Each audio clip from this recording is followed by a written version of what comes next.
Yeah, hello. Good evening, everyone. Good evening, sir.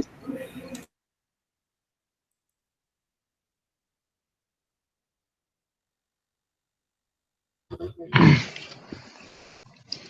Was evening, sir. So before we start, I have a simple question. I'm unable to find the solutions for grade assignment 3 and 4. not released. Okay, When will it be released? it should be. Deadline is over, right? So it should be released. Deadline is over. It got over 2 weeks ago. And we have been raising this issue multiple times on discourse. And Why don't you the quiz is even on reach Sunday, and we have still not received the two assignment solutions, and the videos are not really that helpful. So one source of material that we have, we don't even have access to that.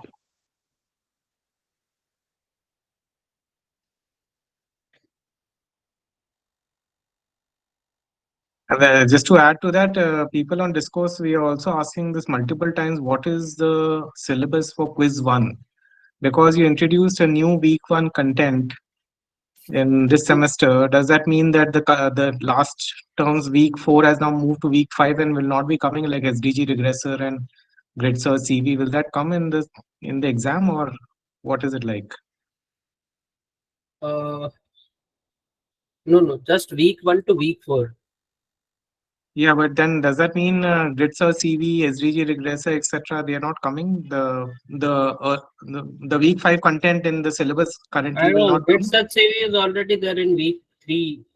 So that might But come. that's just a brief introduction about it, not in detail. Mm, not sure, but it's good enough that you can solve any question. Okay. And when can I expect the solutions for assignment 3 and 4? SGD regressor or what assignment solution? Assignment solution, yeah. The So deadline was 11th Feb for grade 3, and the deadline was for 18th Feb for grade 4. It's been a week and 2 weeks have passed after the deadline, solutions over. I've been trying to raise that multiple times on Discourse, tagging the course team and the support team every other day. However, all of that has no response. All of it's going in vain. okay, already like I informed the team, they will release it. So I don't understand one thing Today, that we have the quiz on Sunday, and today if it will this, be released. I mean, it's simple that being expected to cover 2 weeks of, stuff in just 2 days. All right, sir. Thank you.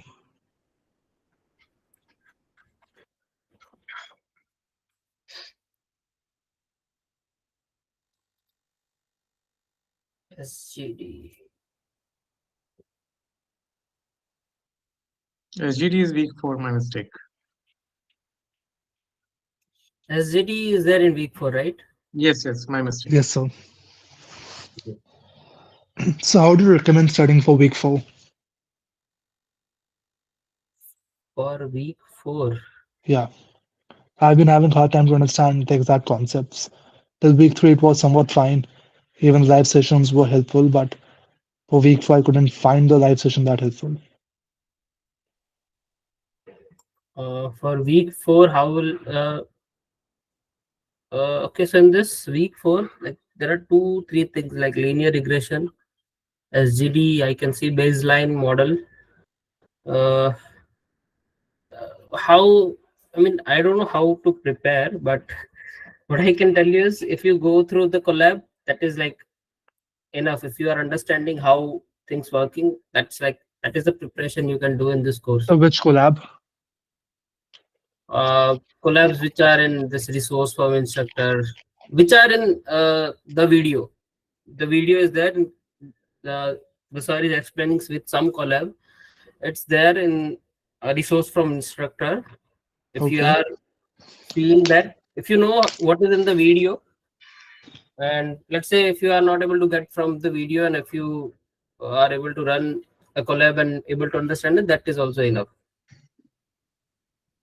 So, I mean, I take it as the thing that if we are able to do the collab in a good way, are able to understand the logic behind it, it would work. Yeah, it will work. Okay. All right. And whatever, I mean, whatever solution we have in that resource from structure, that is till week 1, right? I mean, is it not like for the last term that week 5 is in week 4 and so on and so forth? Solution? Which solutions? So resource from structure. Okay. Cross validation, linear regression.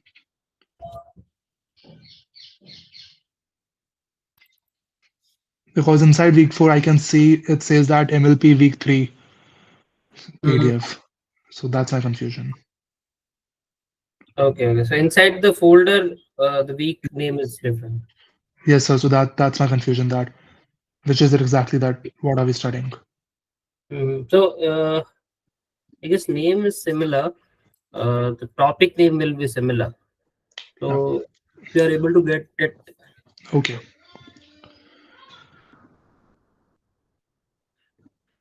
I think week 3 talks about hyperparameter tuning and all that.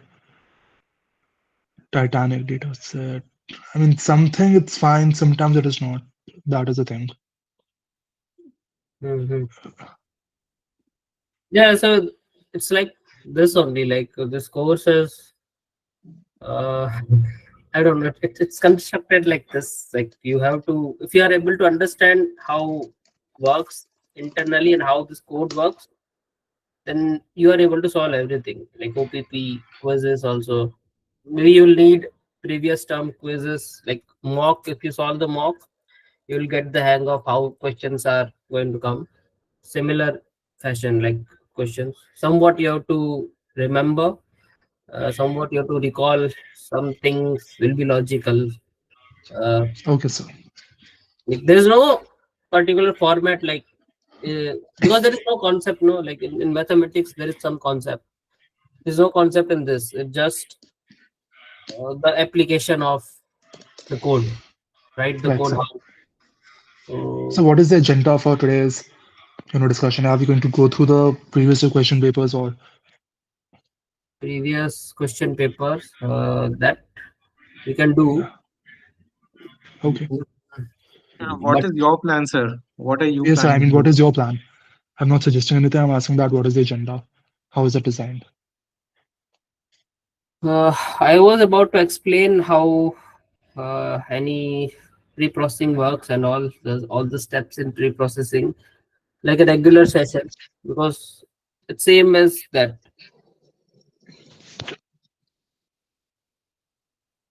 So I think we can start and then ask questions along the way. Yeah, that is fine. You can ask question. That's much better, so that I know where you are getting stuck or anything.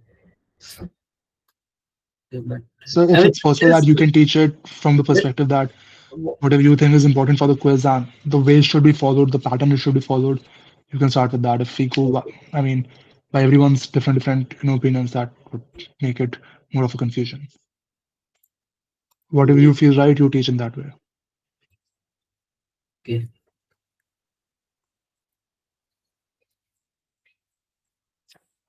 And I hope the session is being recorded.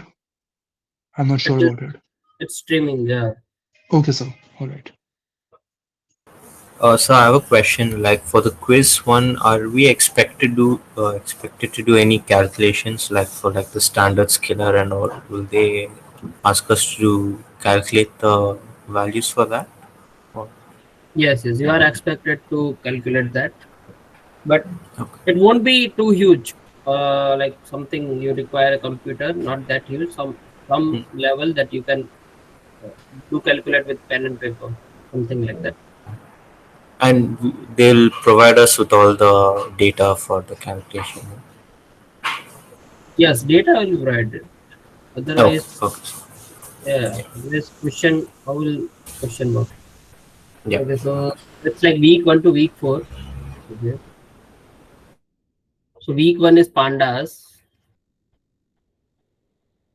and then week 2 is something intro to SQL, like that is there. Week 3 is about pre-processing, which is like the most important week. and most of the question can come from this only. But it has everything, like all the things are there: feature extraction, then feature selection. Sir, sorry to interrupt, but today will we discuss like the previous term paper? Will you discuss them? Previous term paper, okay, we'll do it. Yes, sir. Then we have like but the previous term paper, okay, the mock which is given to you, Yes, sir. If we could solve the mock and with the concepts that are coming in the mock, you can explain those concepts in detail. That would be very helpful. okay, the mock which is given to you contains Yes, somewhat sir. of week 5 also. Oh, So Now then I that remember. wouldn't be very helpful, sir. You said right, processing is important. If you could go over those concepts and yeah. If we can start from processing ka bilkul basic, and then we can build on that. Yes, sir. I also prefer the same. Yeah, so he's doing that. So you're saying Okay. feature extraction, feature selection,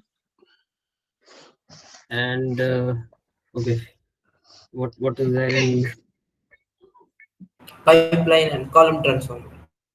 column transformer is there? So encoding, you can say encoding is from category to numerical transformation.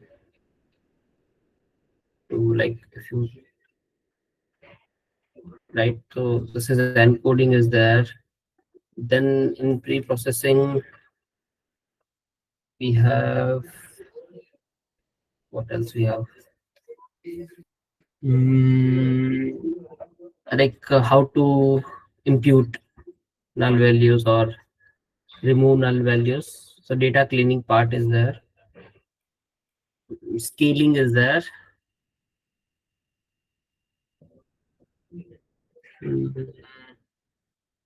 Scaling, okay. And to easily do all this thing, like all this thing in a step, and so these are the steps which we do with the data. And to do this smoothly or easily, we have pipelines. So pipeline is like supporting APIs, right? Pipeline, then column transformer is there. The feature union. Yes.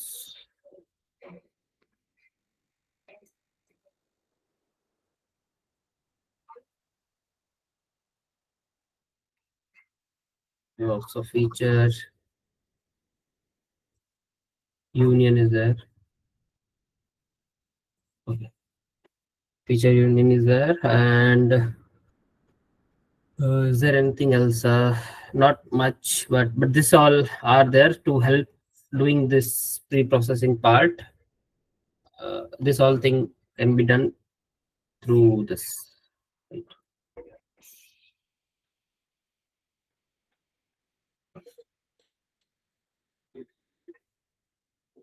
So okay. So pandas, week 1 pandas is there, which will tomorrow will be covered by Swarnim sir. He will cover it. Okay. Today I will cover this all, and then we'll go to quiz mock and we'll see how to solve that.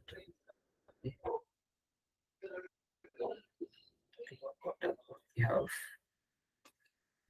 Okay. So if you see feature extraction, this few things are there, not much with feature extraction. So extraction, right? One is if it's a normal data, which is like dictionary is there, and what else is there? Dictionary or array, I'm not sure, but if there is a text data, then it's a different way to do it. So then like importing also is a different, like from sklearn dot feature extraction dot text import something. like count vectorizer. So text data has like count vectorizer and all. Okay. Then TF-IDF is there. This is not part of our quiz one. It's not there because this will come in week 7. Now it's week 8. So we have only two things in feature extraction. Yeah, we have 2 things. And Dictionary. one, Dictionary. I think one only. If I say dictionary Vectorizer. and then feature hasher. Yes, sir. Yes, sir. Same. Feature hasher and dictionary, not, and feature hasher is also part of this only, because hashing will be useful when we have huge data like text data kind of thing. So maybe only one thing left with this one. Okay, not much. Then like feature selection has many things. It has like wrapper based method, and which is other Feature based. Filter based. feature filter based. Yeah. Yeah. Okay. Okay. So in wrapper we have some estimator. Yes, sir. In filter we, yeah, like RFE and all, some estimator is there, but in filter based we don't have any estimator. We use statistics. Statistics we'll use something like let's say if it's a regression kind of problem, we use what it is, F regression and Mutual information. Chi-square. Chi-square and R-square. Chi-square we can do with chi-square is for tech. Yes, right. Chi-square also. Categorical. Yeah. Chi-square. Then like rest, some few are also there. Mutual information. Sir. Yeah, mutual information is also there. Okay, mutual MI, I will write MI, mutual information. So something like that is for feature selection. Then encoding part has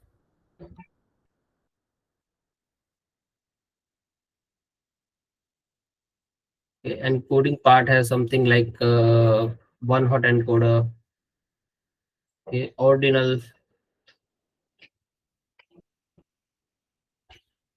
then label encoder is there. Label binarizer is also there. Yes, label by Multi-label. multi-label is there. Yes, see, this all are there. All are same implementation wise same. So label binarizer, but somewhat difference. That's all. Okay. Sir, So, yes. sir, in one hot encoding we can have more than one categorical columns also, right? As input. Yes, yes, we can. But then one, yeah, with every with so this two are related to X feature, right? Feature matrix. So you can give 2 or more columns as well for both of them, and it will support, actually it will support 2D data only. So 2D is like matrix, right? Not a single column. If you give, then a single column if you give, then it will not work. You need to give like something like double column like this, right? Like, so this So is 2 column. nominal categorical data, how will we encode it? What is there in categorical data? Nominal data, so not ordinal. So Then you will do one hot encoding, right? This is for nominal. But sir, if we have a lot of categories, unique categories, so K is high. So then what will we do? Then what you can do is either you can pick like top 10 categories. Okay. You can do this. Or what you can do is you can do ordinal encoding. So it is okay if we do ordinal encoding with default parameters in nominal category variables, right? Yeah, it's okay Yeah, because we because have in so ordinal, much category. yes, right. So in ordinal encoding, there is this parameter like categories where we give a list of categories in order, like say 5 star, then 4, or maybe highly agree, then neutral, then disagree, then Mm-hmm. strongly disagree, right?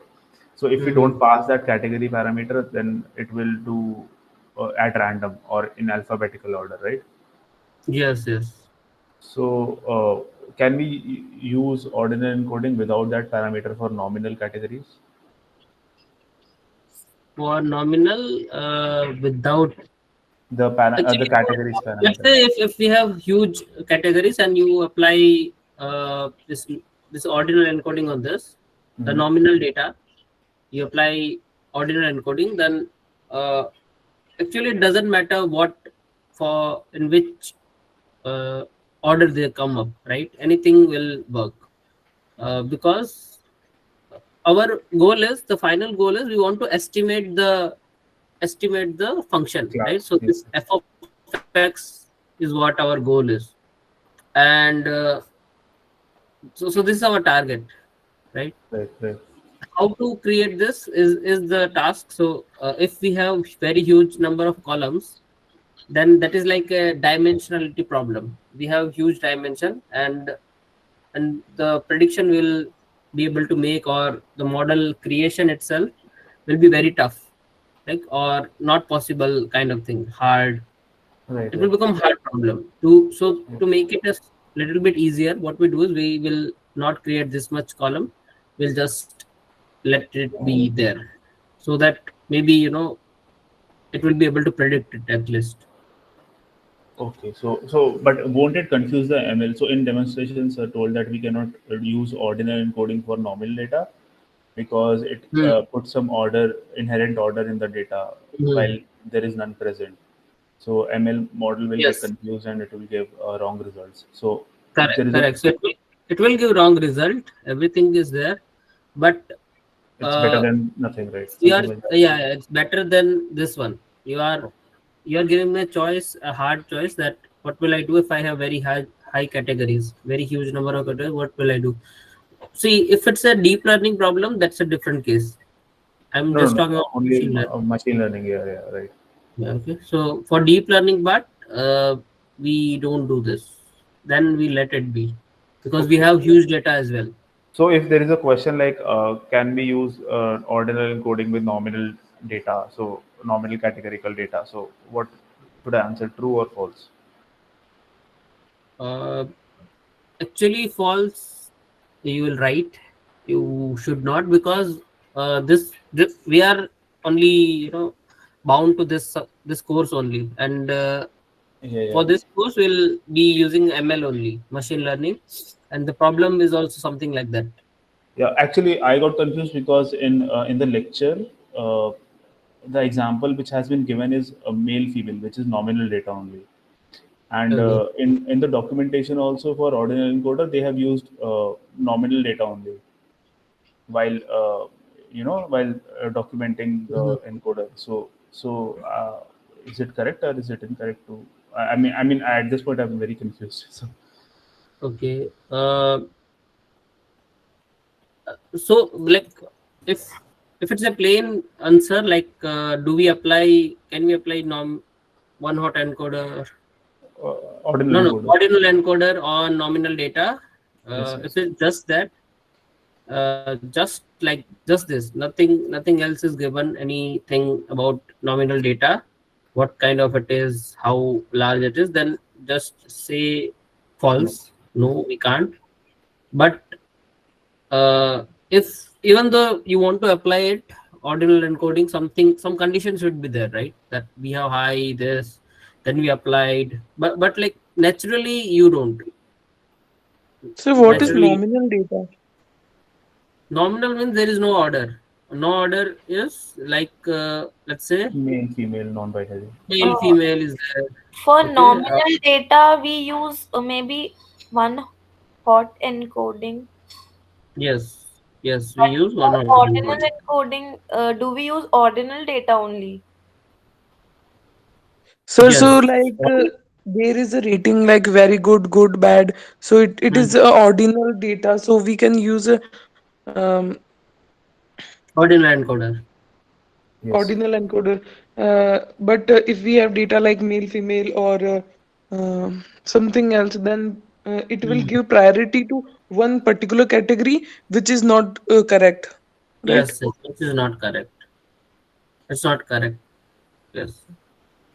Okay. Hmm. All right. Thank you, sir. Sir, Yes. sir, label encoder and label binarizer can be used only 1D data, right? So only one dimensional data can be given as input. Label encoder and label binarizer. For label encoder, yes. For label binarizer, I need to check. Because there is Lab- no difference between label binarizer and one not Maybe encoder. label binarizer is giving. No, no. I. Sure. Label binarizer will give what? Two columns. Okay, I have this, and I'm getting 4 columns after transformation. It depends on the number of unique categories that we have in label. Yes, yes. No, sir, but still they're using just 1D data here. It is. Yeah, It 1D only, 1D array, but you will use this when you have multi-class problem, right? When classes could be both as well. So no, not multi-class. so that is Uh, multi-label binarizer. Sorry, hmm, multi-level. that is multi-layer binaries. Yes. So in this, the thing is, it should predict like one as well as no as well. So see, the importance of this binarizer will come when you want to predict that this should be one. Let's say this is a cat. Okay, cat one. It should be, it can't be dog, it can't be lion, it can't be elephant, something like that. So when you want your model to be very much accurate, that it should say cat only, and it will say rest should be 0.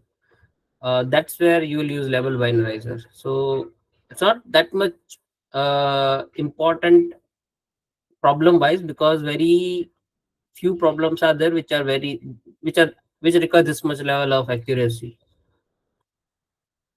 Mm, So what accuracy, sir?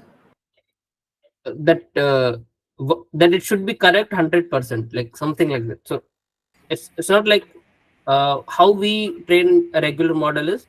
It will say, is it a cat? Yes. Then the question is over, right? But here it's not like that. This means that it says cat is yes. It's also mean that uh, it's saying the dog no, elephant no. So for other kind of classes it's saying no as well, right? Usually our question ends when something yes comes up. Something, okay, this is the category is something, cat, dog, something come up, and we are over. Like our problem is solved. But here, not that much is not sufficient. You will require more confirmation. But Also, this label binary is very much equal to one hot encoder. If you see, yes. okay, not.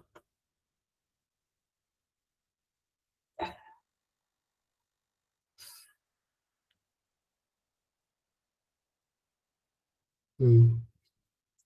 Okay. Where is it? Not here. Okay, so I have this categorical encoding we can do with several things. Then what we could do is So I had a we do question. it. Uh, Yes, so like yes. multi-label binarizer, basically what we Hmm. have is in each row we can have multiple ones, right? Yes, yes. Is there something similar for the features as well? Like multi-label is for the label vector, the y vector, right? Is there anything Mhm. for the x also? Mm, Because I believe one hot But that encoder will be only actually, allows one per row, right? actually, yes, it's there, but you look at very differently. That's why it doesn't appear to you. So let's say I have this data. Okay, the column is, let's say, male, something, what, employed, then what, married. So let's say this kind of data is there. So you can see 1, 1, 1.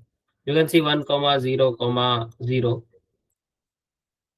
You can see 1, 1, 0, something like so. So there are like all the variation of this can be possible, right? And if you see this, this is a multi-label binarizer kind of thing, but we don't see it that way, because when we collect the data, that time we accurately create the features. That's why we don't come up with this kind of problem,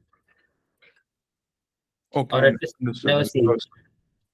So basically, we'll just split the features in for those particular different categories. Okay. Yes, because target is features are always, we create separately. Like features are always there. We don't need to do this for features, but for target, what happens is, uh, we might want only one solution, or maybe multiple solution also we want, right?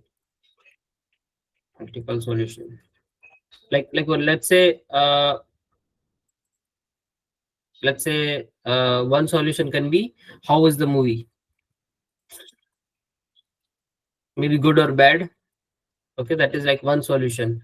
But what is the genre? If it's a problem of what is the genre,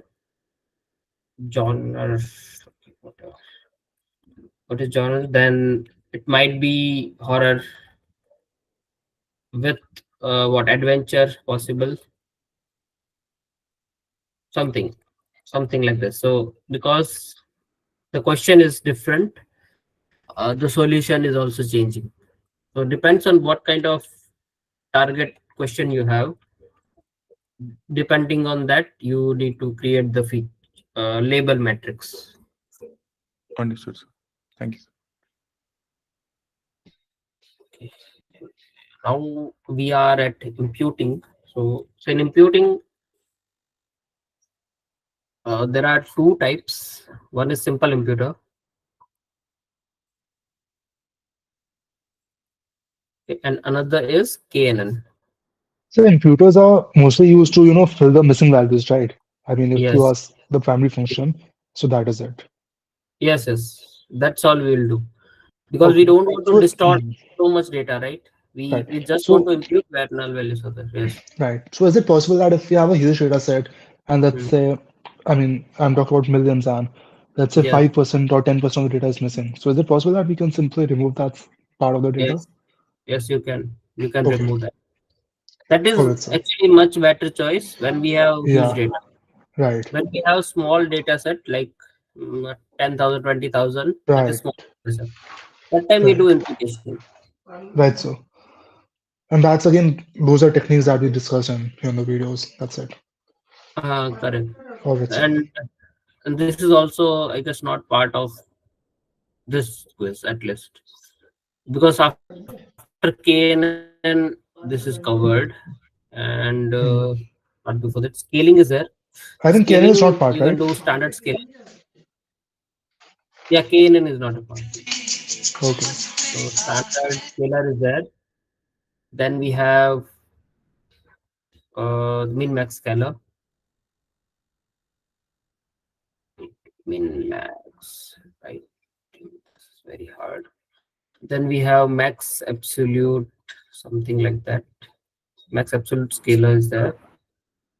Yes. So Yes. in among these three methods, which method is less affected by outliers? Which this method, this you're talking about? Yes, sir, scaling. Then if if there is an outlier, then this will definitely get affected. This will also get affected, but this might not get affected. So, but This mean will get affected. mean will get affected. True. But this will be the least one affected. Then if it's an order, then this is least one. Mean will get affected. Correct. So, but if they ask only standard Huh. scaling, then standard scaler, then we should write that it will get affected or not. It will get affected. It will get affected, but comparison wise least affected, yes. So all will get affected while scaling, because see, this is the, let's say this is the scale of data you had. Yeah, okay, see this is the, let's say, scale of the data. What standard scaler will do is, let's say this is the mean, then your data will be around the mean, right? Your data will shrunk around the mean. So this is how you will get the data range. Now range will become smaller. And if it's a mean max scaler, same thing, like not here, maybe this here. So let's say this is 0 and 0 to 1, right? So you'll have 0 to 1. If it's a max absolute scalar, then that might be like this, like -1 to 1. So this could be anything. Okay? This could be anything, 0 to 100 or 1,000 million, anything. But after scaling, this data is getting shrunk, so the scale of the data will become smaller.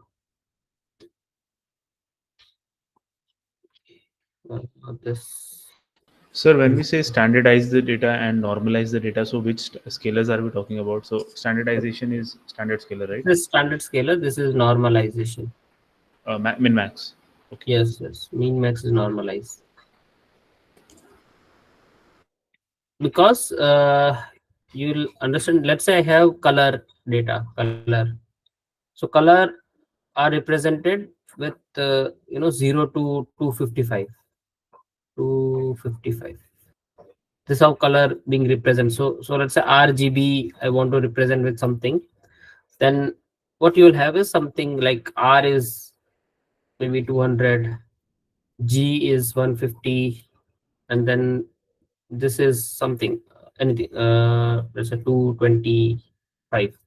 So this is how the color is being represented. What you can do is you can normalize it. So after this, you have to, what you have to do is you have to down 200 minus 0 divided by 255. So this way you normalize it, and after this, whatever value comes up will be between 0 to 1. 0 to 1. Earlier the scale was 0 to 255, but now it's 0 to 1, and max will be 255. If you see any value as 255, then that will become 1, and if you see 0 somewhere, that will become 0. Any number in between, like 200 or something, will be between this, something 0 point something. And this is what we call normalization. Yes. Okay. So I guess this is all there with week 3. Just a quick doubt, sir. Can you explain KNN imputer? Actually, it's not part of quiz 1, but I can explain. I will explain it last. Hello. Yeah, last Why is not fine. part? Question from mock 1. Mock. It's question. This is there in the question in mock. Yeah. That's why he asked, actually. But you're going to solve the mock anyway, so at that time we can. Okay. Look at it. Not sure why Mock it's there. unit is there on the left. Sir, syllabus is still week 4, right? So, but mock has questions till week 5. Week right? 5, yes. Okay. Questions that should be corrected, and it's not. For quiz 2, we'll do it, I guess. Now we can't. Okay. In week So 4, Quiz1 will have week 1 to 4 questions only. yes, week 1 to 4 only. Okay. Week 1 to week 4. So week 4 is this contains like linear regression, baseline, which is dummy regressor, I would say. So from where we can study week 4, I'm somewhat able to learn till week 3. However, week 4 is not pretty clear to me on the videos that we are seeing on the portal. Okay. So So how do you suggest that I should learn it? I I mean, the videos in the portal are pretty confusing on whatever functions that are being spoken about. And I okay. did see So week 4 live session. Half of the session is covering week 3 stuff, and week 4 is not covered in that much detail. What do you think? yesterday I took a session. You can watch that. That It was on week 4, sir. it was on week 4. Yes, I covered SGT regressor. Okay, all right. Yeah, regression was already covered in previous to that, and dummy. I'm not sure. It's been covered. Maybe yesterday it was covered. Don't remember. So it's like we need to have more of the programming aspect of all of these algorithms, or we need to have a good understanding of the mathematical aspect. That's my major confusion. So how quiz will be, right? Yeah, Practical or yeah. theoretical? So little bit theoretical, and it's like mix only. Some questions will be completely practical, and some question will be somewhat theoretical. Why? What we Okay. do in which scenario? Something like that. Sir, Scenarios will be put. Yes. so we'll not be asked to find the weight vector, right? So, like using the equation, normal equation. No. Not. We will not ask. That will become MLT. That's why it's not there. But if it's a very easy one, maybe it's there. But not in very in depth. Like you need to find gradient and then you have to iterate or something like that. The that's not the part of this course. That's why. So there is also one normal equation, right? X transpose inverse XY. So that also. That is also no. That is Okay. also no. Unless it's very easy, like what is the coefficient or something. If you are able to find it very easily, like y is equal to mx plus c kind of questions, then it's there, but otherwise it's not there.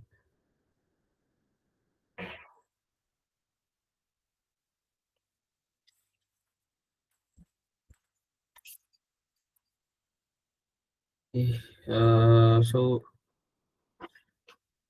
let's go to this one. We'll write something. Yes. Sir, you told standard scalar will get least affected by outliers. Yes. But min-max scalar will get more is more sensitive to outliers, no, sir, because it's range from 0 to 1. Yes. So it will get more affected by outliers. Outliers. That's what I'm asking, sir. Because compared to standard scalar, min-max scalar will get most affected by the outliers, no, sir. Yes, but I said least affected. Standard scalar will be least affected. Okay, sir. I mean, comparing. I mean, what you are saying, that's what I said. Same thing. Okay, sir. Maybe I missed the word least. Okay, sir. Okay. When will we have our first OPP? On 9th March, 4:30 p.m. Okay. So, but the range of min-max scalar will remain the same, right? It will be from It 0 will to be 1, even if from there is 0 to out. 1. Yes, from 0 to 1. But other values will become very small, right? Yes, so the rest of the data will become in very small range, and outlier will be 1 or 0. So where the highest outlier is will become 1, right? So the division, it will impact the division part. That's why in that mean calculation, somewhat, at least somewhat impact is less, but not, I'm not saying that there will be no impact, less impact.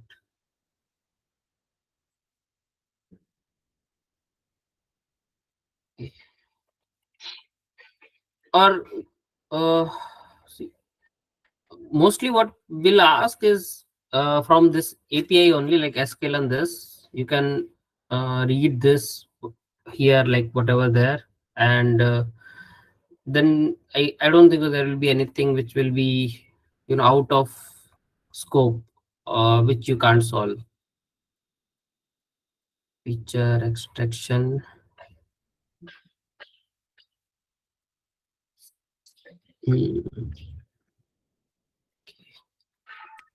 Sir, where can I get a recording of yesterday's session? And from here, if you go to general instruction and important links, here the playlist is there.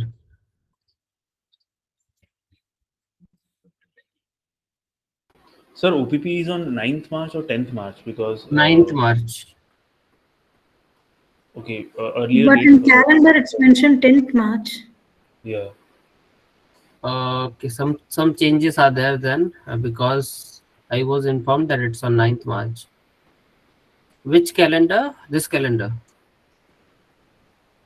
Yes, I mean the grading document we have now at the time. We used to have like dates. Okay. In grading document you have. Yes, sir. Maybe need to change, but okay, I think I'll reconfirm it, but I'm sure 90% that it's on 9th March only. 9th March, okay, sir. Because today only I asked them and they said 9th March.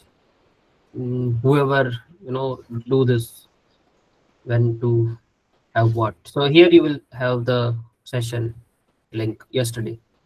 Today's session link will also be here only. And the OPP is it will be similar to mock, or it will be like harder than that? What? OPP? Yeah. OPP will be similar to mock. With related to pandas, maybe somewhat complexity might be there. Not sure. Not yet prepared, that's why.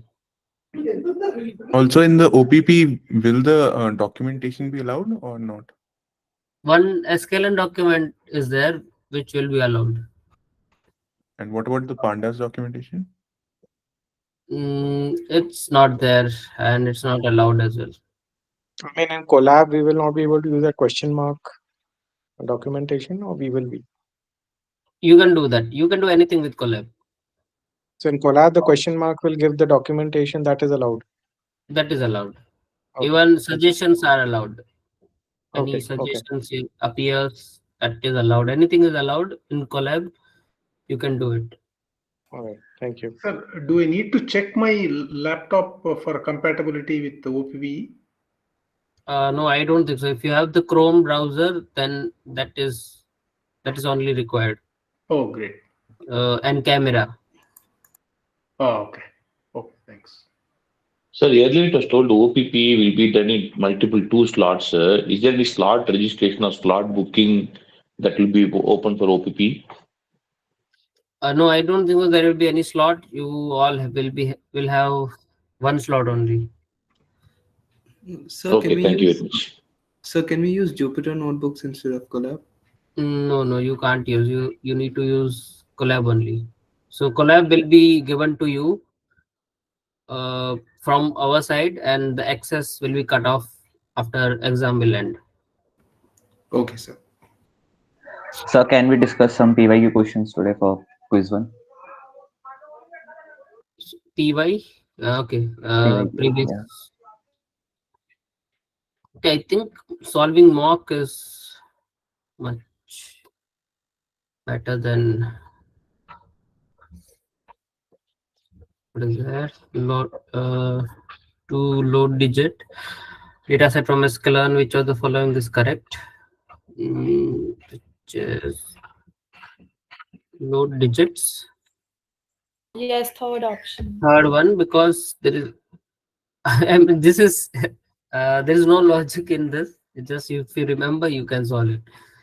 Okay, what is the correct sequence of operations while building ML model?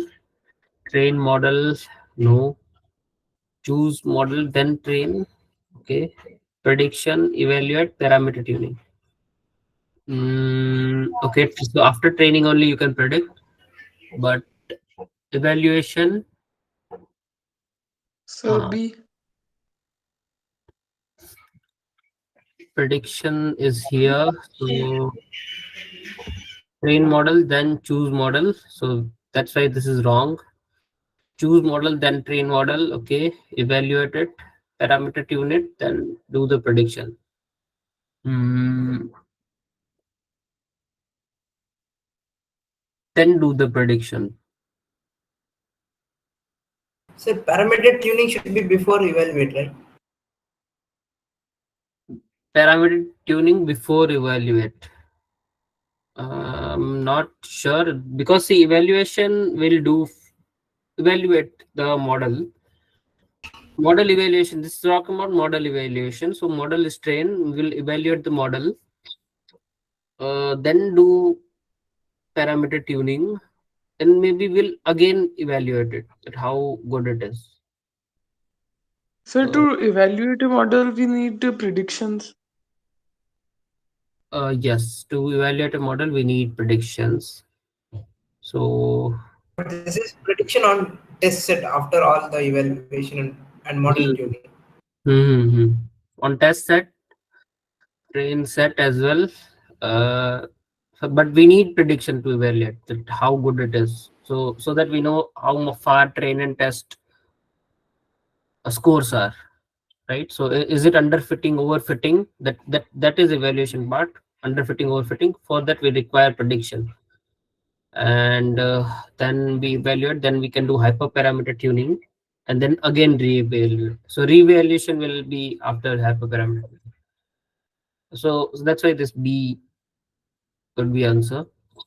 So I have this data. I am having 600 samples and 2 feature targets 5. So 5 targets, because then multi-label. This is the multi-label, but this multi-label, and this might be answer. This is the answer. So what is noise in make regression?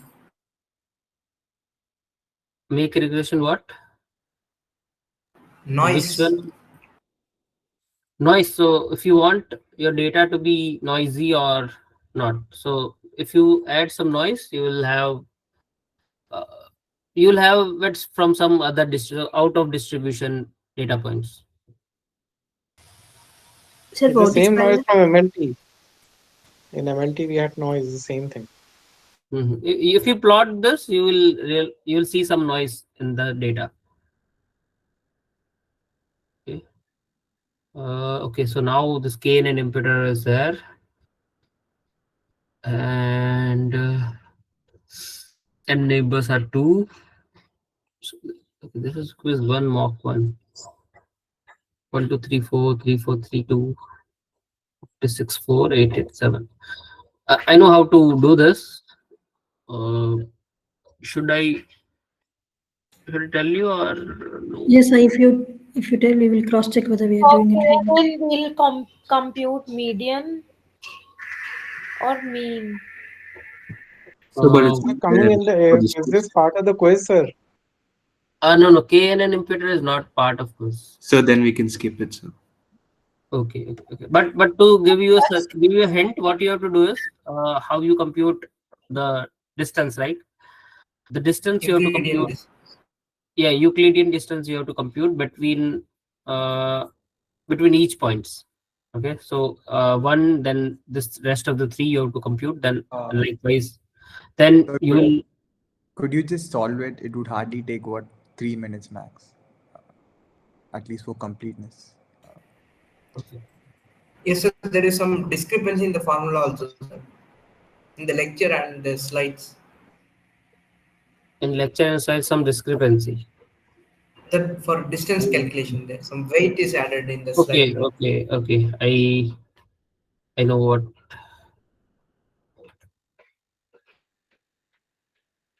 Oh, okay.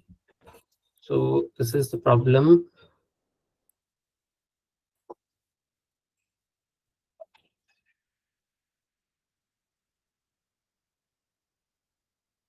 I'm not sure how to zoom it, but if it's visible.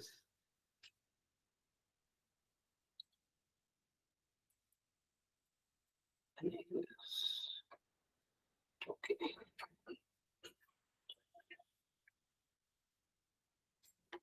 I'm not sure how to zoom it, but Oh, so that's all right. It's visible. it's visible, right? Okay. No. Okay.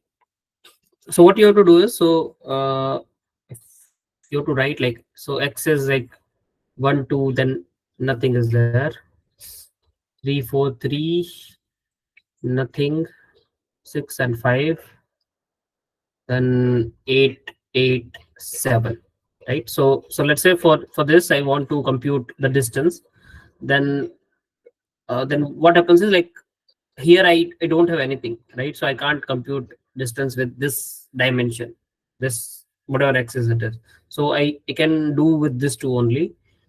And if I do with this two, so let's say this 3 minus 1 square, 4 minus 2 square. 8. So 2 square plus 2 square, 4, and 4 plus 4, right? Underscore under sorry, square root of 4 plus 4. And if I compute from this to this, so I don't have any number here, so only one point is there.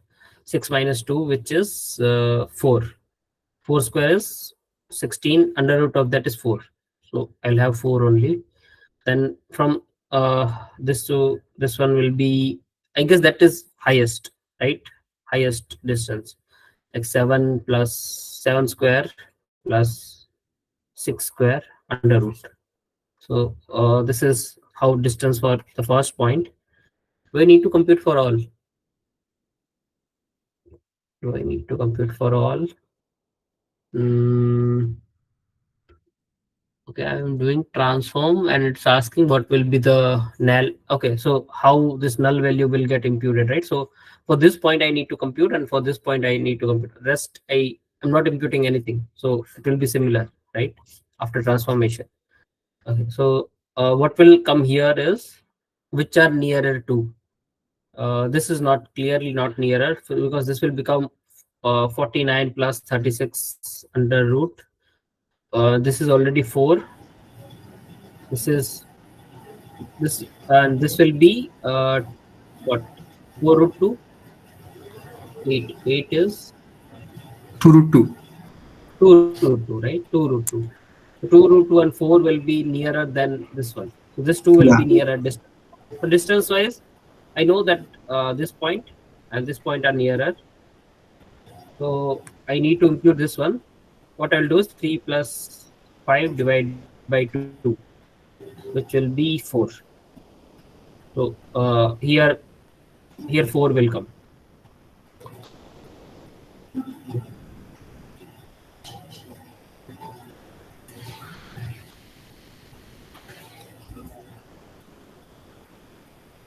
Yes, sir. For next value. For this one, So by default, imputed value will be the mean, right? yes, mean distance of mean of this two. Yes. If it's not weighted, then yes. If it's weighted, then something else you have to do. You have to 3, then consider what inverse of distance you have to consider. So maybe like 3 divided by 2 root 2 plus 4 divide by 5 divided by 4, and then something like that you have to do. I don't remember. 2 root 2 plus 4. So if it's a weighted, but this is a normal one. Okay, if it's a weighted, you have to compute some other way, like you have to consider inverse of distance. So 1 by d you have to multiply with the number, whatever value is there. Okay, and then you have to take the average of that. But because this is a normal, I'm taking the mean, 4. And for this one, something, how will I do? I know the distance of this and this at least, which is what, 4. And this should be 2 plus 2, 4 root 4 plus 4 root. I'm computing for this one, dash 65. And this will be 2 square, which is 4 plus 4 root 2. And this is 4. So like 2 root 2 is, if you see, 2 root 2 is less than 4. Okay, so this 2 point will become the neighbors, and that's why what I'll do is 8 plus 3 divided by 2, which is going to be 11.2, which is 6.5. So here I will put 6.5. Sure, we should take 7 plus 5, 7 plus 3, no, which is smallest number in that row. 7 plus 3 divided by 2, which is 10 by 2. Why 7 plus 3? For this point, you are saying this one? Yes, sir. Yes, sir. Because we have added 8 plus 3, no, sir. You have to do it column wise only. It's in a column, right? You. Okay, okay, sir. Because this all are plotted in an axis. See, this all are plotted in an axis. Somewhere you will have. So let's say these 2 points are there. What you have to do is you have to find the median of that along the axis. That's what this gain and do. Sir, so in our calculation for the distances, do we consider the imputed value or not? So in this case, we have taken 2,4. Imputed value, no. Where I'm saying imputed value? No. So we put 1, 2, and 4, right? So wherever we have imputed, we just remove. We don't consider the imputed value. Yeah, we don't consider. We first compute the distance, then we do this thing. Hello, sir. How do you compute it for third row? I'm not getting that. For third row, how I did? Okay. Yeah.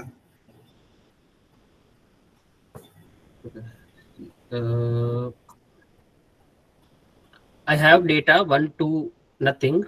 Then I have 3, 4, 3, nothing, 6 and 5. Then I have 8, 8, 7. Okay. Yeah. 8, 8, 7. So this is the point I want to impute, right? Yeah. This is the point. So first thing I need to do is I need to compute the distance of this. So from this to this one, and this one, I will compute the distance. Yeah. So because there is nothing here and there is nothing here as well. So the point which remains from which I can compute the distance is this one axis, right? 6 minus 2. So for first one, it will be 6 minus 2, which is 4, right? And how we do the computation? 4 square, then under root, right? Yeah. So which is 4 only. Then let's say for second point, if I don't have anything here, so I need to compute 6 minus 4, which is 2 square, plus 5 minus 3, which is again 2 square, and under root, which is 2 root 2. 2 root 2. Okay. 2 root 2. Same thing I have here, like 8 minus 6 and 7 minus 5. Yeah. So 2 root square 85. plus and 2 root 2. And since 2 root 2 is less than 4. No, sir. Last one is root 85, na? Why? You have to calculate distance from 1 to and nothing. Third point and fourth point, 8 minus 6 is 2 square, plus for 7 minus 5 Okay. is 2 square. Okay. This I am computing, right? Okay. Okay. This is the point from which I have to compute all the distances. Okay. Like 6, 5, this is the point, and 1, 2, or 3, 4, 3, and 8, 8, 7. So from this I am computing now. Okay. Okay. So 8 minus 6 is 2, and 7 minus 5 is as well 2, and both I have to square it, then sum it, then I have to take under root, which is again 2 root 2. Yeah.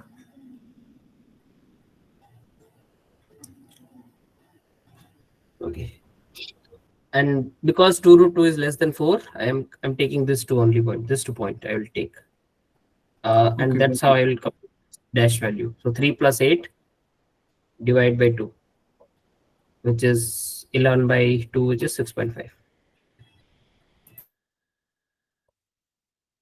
And what is being imputed? 5.5, sir. 11 by 2 is 5.5. Yes, 5.5. Sorry, 5.5, because it can't be get to them. Okay, so this third point is, where is it? This one has 5.5 and this one has 4, right? So this is the answer. So suppose 3 points have the same distance, then which 2 points will be selected? Sorry, which wait, for which point you are saying? So sir, for the first point, instead of 4, Mm-hmm. if it was 2 root 2, then Okay. which 2 points will be selected? Even though, let's say this is 2 root 2, this is very high, right? 7 square plus 6 square. I can't take this. No, if the distance is same, not in this example. So you are saying that 3 points are having same distance, then what to do? Yes. Let's say 1, I think 2. I'm sorry. I hate to be the bad guy here. It's been more than 20 minutes, and this is not even part of quiz 1. Okay. I mean, there are at least 45 other people who are waiting to discuss Okay. quiz 1. Okay. So if they are equal, we'll consider anyone. Okay. Then that's like least likely the case, but we'll take anyone and solve it. Okay. What now we have? The header attribute is used to what? Declare which of the few initial rows. Declare the row number to be used as a column names. So header is used for appended to CSV file name. Declare the row number to be used as a column names. Provide the Yes. initial few rows, isn't it? Initial few rows to be appended to CSV file. Provide the metadata CSV The file. header attribute Where and head the cell and file are to be ignored.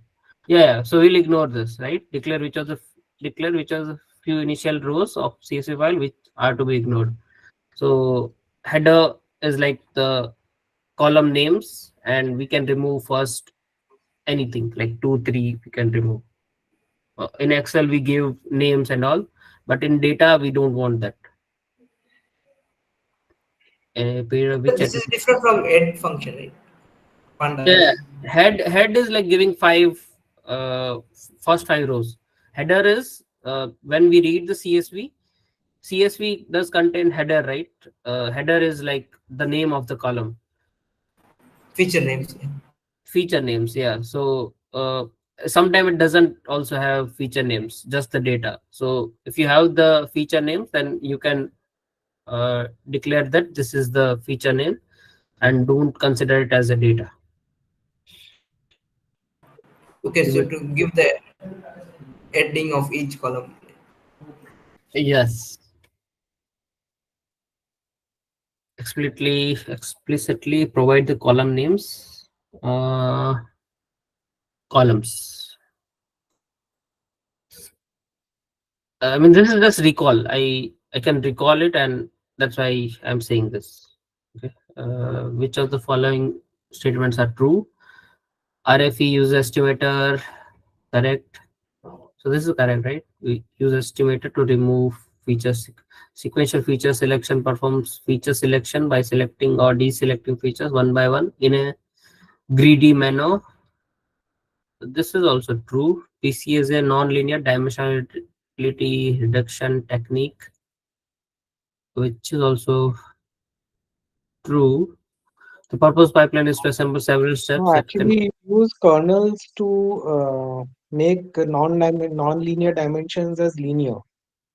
So it's actually a linear dimensionality reduction technique using kernels to manage non-linear part. At least that's what I understood in MLT.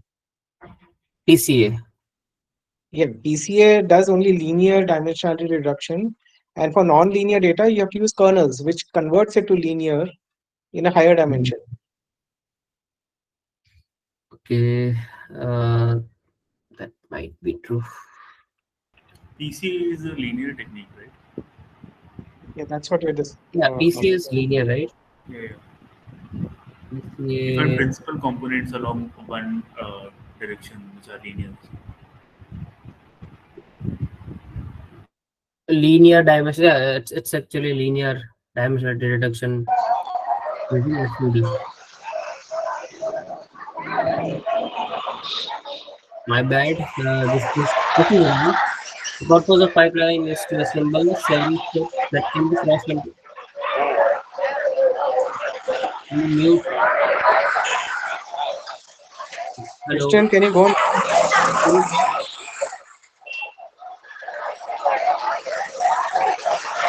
Christian. Not this one. Okay, this one. Sorry. Okay, sorry. Some other person also I muted. No, that was me, sir. I'm okay. Okay. The purpose of pipeline is to assemble several steps, which is okay, that can be cross-validated together, which can be cross-validated while setting different parameters. Actually, cross-validated is we can do, but is that purpose of pipeline? Is that the complete purpose? This option was confusing for this reason only, that this is not the only thing it can do. Yes, yes. That is not the whole purpose. It's a part of purpose. So, but it is one of the uses. Yeah, it is one of the use. Can be cross-validated together while setting different parameter. Together while setting different parameters. Correct.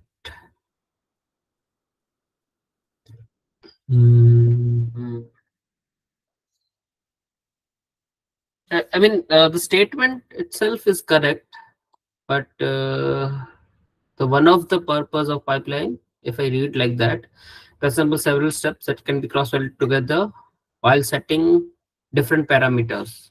Yeah, exactly. One of the purposes would have been correct. And there are some other, in previous year questions also, there are some ambiguously worded statements where you're not sure if what is the exact nature of the question. So if that happens, how do we tackle it?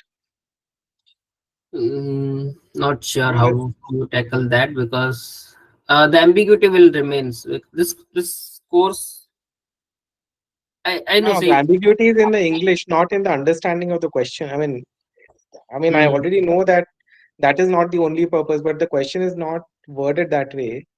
But then you're not sure if how to tackle the answer. So the only thing to do afterwards, of course, is afterwards I raise it on discourse. But I'm just wondering if how to deal with it. I guess there's no answer.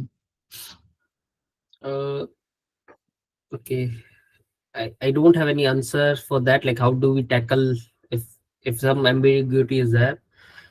Because there you might see some ambiguity in this. The problem is the perspective, right? The way the question creator seen this and the solver seen it are very different many times, and that's why this ambiguity might arise for some. Like the the the knowledge space or thinking space is also limited. Let's say while creation, whoever is doing it, the thought process is very limited, but while solving, some student have large thought process and some has very low. So that's why this ambiguity might be there, because this is like word play. And I agree with you. So just thought I'd okay, voice it out here. okay. So one of the uses can be added. Yeah, So one of it's the not uses easy. is there. Cross-filtered together while setting different parameters and grid search CV, we can do this. This is why pipeline. This So also in the a use option, it should be written as one of the uses. as one of the uses, right? The one of the purpose of pipeline. That is true. Non-linear. So if that point is wrong, whole question will be wrong, right?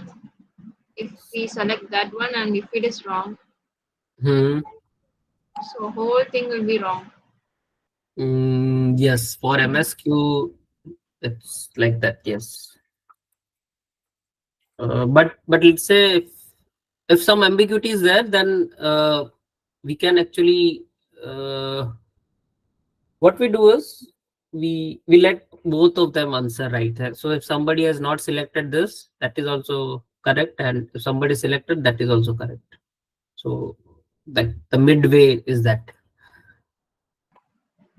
Okay.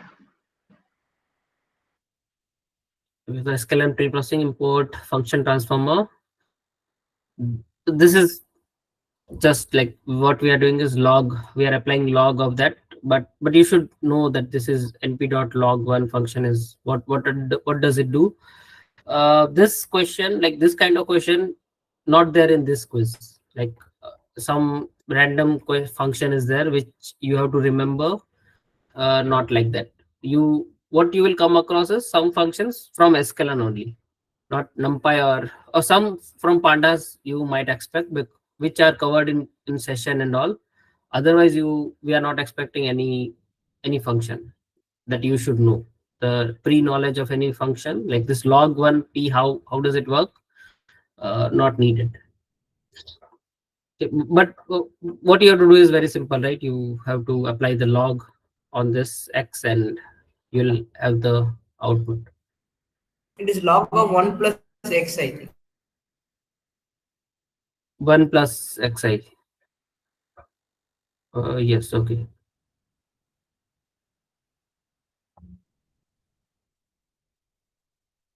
Okay, but then like what is that? That is also, how to figure that out. What is log of what 7 plus 1 8? What is log of 8? A calculator will be.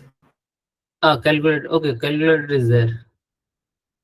Okay, then you can. The way I did it was very simply. I took 7, 8, 9, and I searched in the arrays which values are closest.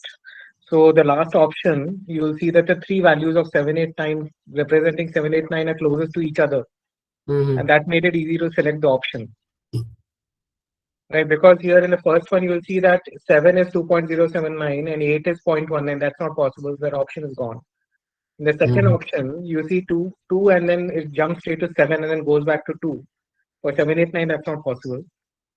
So, and in the third one, it's going from 2 to 2 to 4, which is not possible for 7, 8, 9. So then the last option is the best one. I mean, I didn't know what log1p actually does, but I would assume.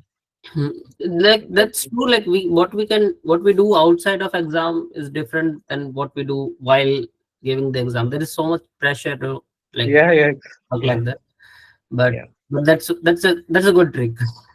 Sometimes tricks also work. So it's okay. Sir, it is log to the natural log or log base 10? It's I guess not natural log. Yes, sir. Which of the following statements are true about pipeline? Enable joint grid search over parameter of all the estimator in the pipeline. Enable joint grid search over parameters of all the estimators in the pipeline, which is true. Same as that question, last option. But in this like purpose or something like is not there, but yeah, it's true. Like I can confidently say that it's true. That grid search over parameters of all the estimator in the pipeline, which we can do it, right? Inserting pipeline make configuring and tuning end-to-end ML a difficult task. No, it is actually there to make it easier. With a pipeline object, one doesn't have to repeat code for pre-processing. Doesn't have to repeat. For test data, yes, that's what it means, I guess. For test data, then we don't have to repeat the code. We just have to do the fit. So fit train, fit test, or fit transform, whatever. So how you wrote the pipeline combines multiple steps of end-to-end ML into single object. Single object. Okay, correct. End-to-end ML into single object. Yes, we can do that. So this is true. This is true. And this is also true. Import NumPy pipeline is a linear regression. PC is there. Now I'm writing the pipeline. So how do we write this? We give tuples, array of tuples, and this is PCA. This is linear regression, and they're saying that which of the following options set number of components in PCA step to 3 in a pipeline. Okay, and they use this all not the easy way, but set params or something like so. These are like spatial functions, and I remember that this is like set params is there. Set params PC underscore In n component. options, they are given double underscore, right? That is wrong. Yes, double underscore we need. So the name of the thing, the estimator or transformer, in this case transformer. So PCA, then underscore, then whatever the parameter name, which is true in all the cases. So that's why we don't rely on that. We need what is there, like set params or this one, or set values. Out of this 3, something should be there. And It is when I set params. Set param, just set params. Let's see. I have to see set get set output set params. So we set params, and where is it? This is the one you have to.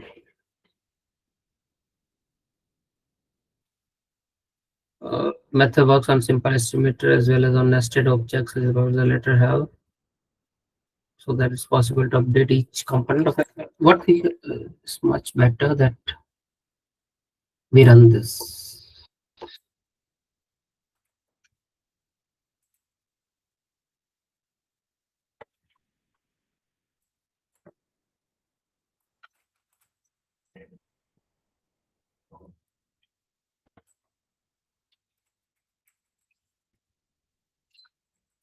Okay, I'm importing NumPy pipeline is there, X is there, linear regression.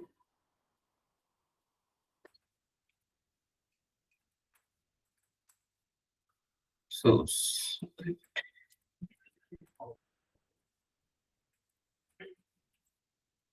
and now what I need to do is set params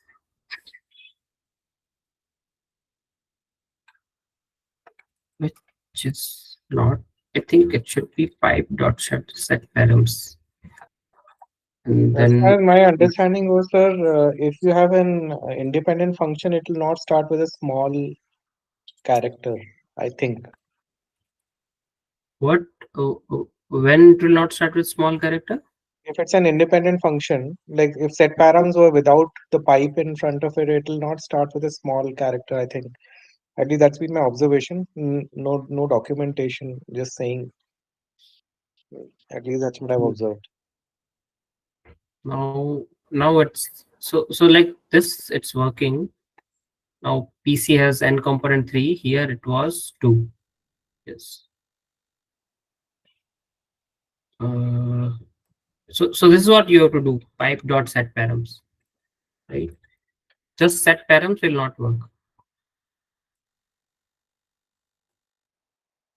Yeah, it's showing error, like not error, but squiggly line is coming up, right? So this will not work. It's not defined. This is how you have to write it. Set params. So what else is there? If I go, a few more are there, right? Maybe looking at them now will be a better thing. So we have fit transform, we know. Get covariance, compute data covariance. Okay, this might be related to PC only. Okay, we can do this. Get feature names out, get metadata routing, get params, get precision. Okay, transform data back to its original. So this is inverse transform also you can do. If you want to convert the data back to the way it was, you can do inverse transform. Score, we regularly do the score samples, log likelihood of each sample. Which same, right? This return the average log likelihood. This is just log likelihood. Okay. Set output. This is what we did just no, we did set params. Set output. What is set output? Is prime dot set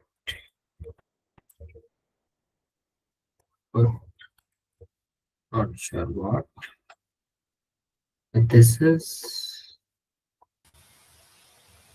We can write inside the brackets pandas. Then we will get pandas data frame. okay. I understood. I do use this transform equal to panda. So after this, what happens is you'll have the output in pandas if you give x. Generally, without this, it gives in numpy, but if you do this, you will have it in pandas. Why I use it? Okay. Anything else? Transform, we do apply this, so not any other important one.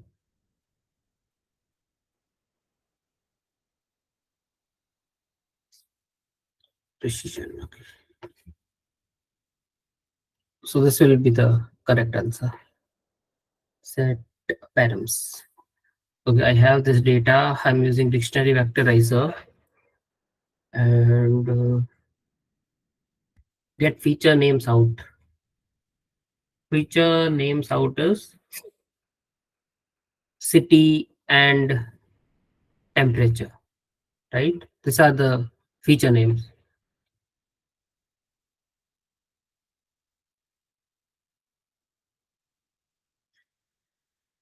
So this must be the. No, it's not. It's not. No, it's not. Even I had marked that same one, but it's not the right answer. Okay, let's see why not. I have this dictionary. I am doing extraction.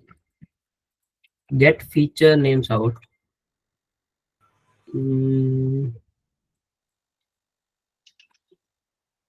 Not sure what else might be there. Out. Okay, this is going inside.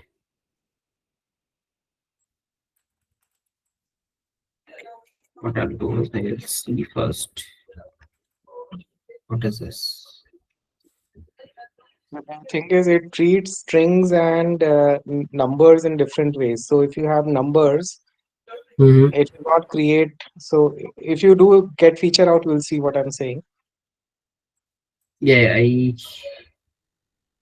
So here, so if it's a string, it creates a different column for each string that it encounters. But if it is a number, it will put everything in the same column. So for example, if you write temperature as A instead of 33, then it will create two columns.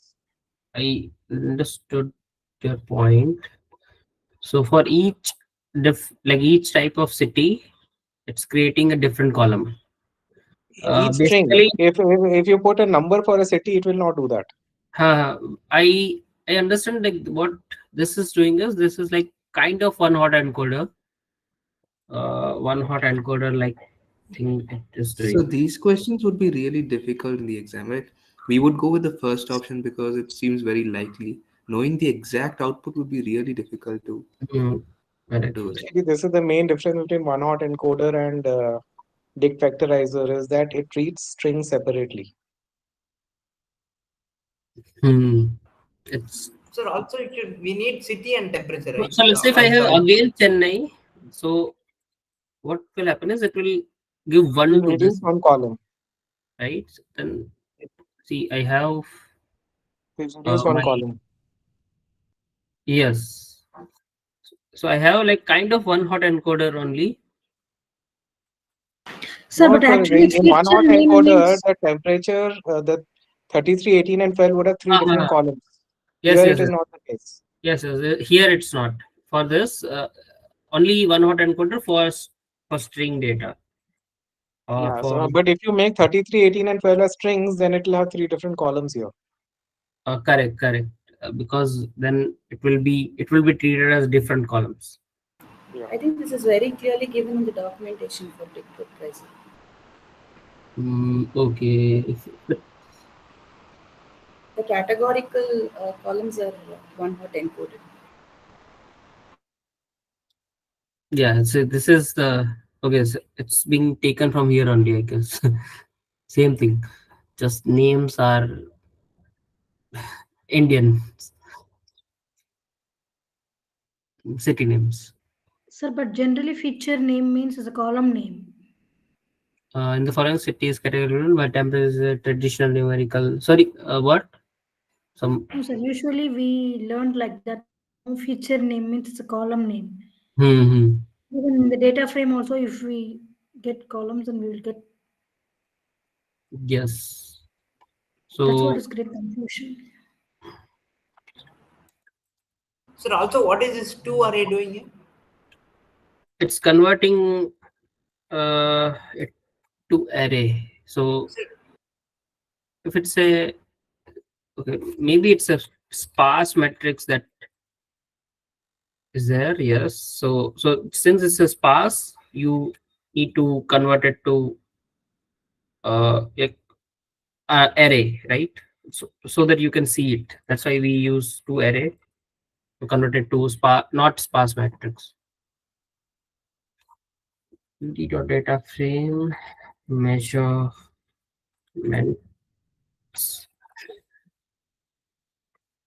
If I do this, then I have normal two features. Okay. So this is actually the correct way. If I do this, then this two I will have as a feature, right?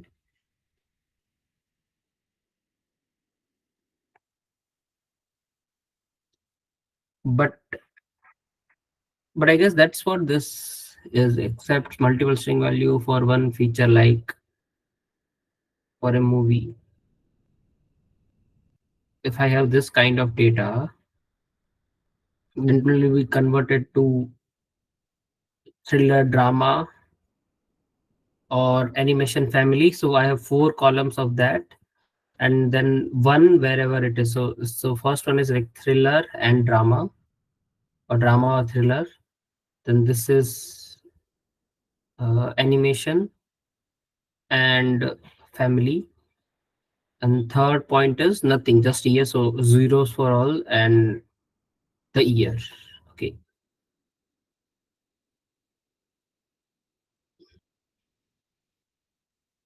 Okay, so these are like some very very like implementation of this dictionary vectorizer very firmly.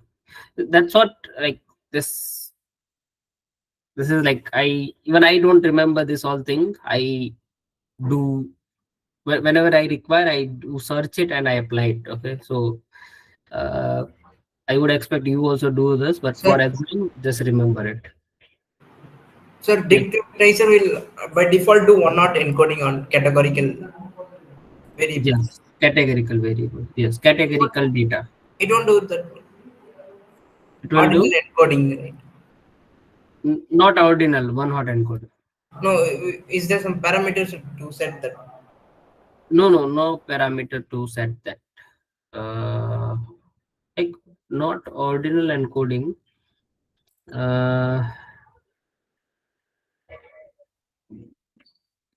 Okay, so if you are saying that what if I am having a data which is not categorical, I mean not nominal but ordinal, then what will you do? Right? Yes, sir. If it is ordinal.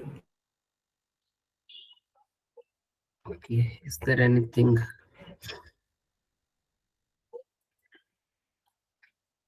Type sparse. So and transform separator string used when constructing new features for one hot encoding. The type of value short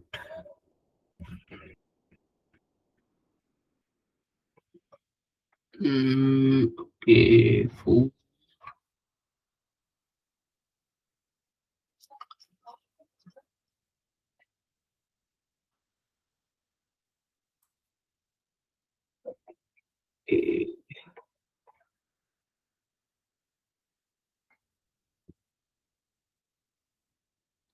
Let's say size is there, small, medium, large.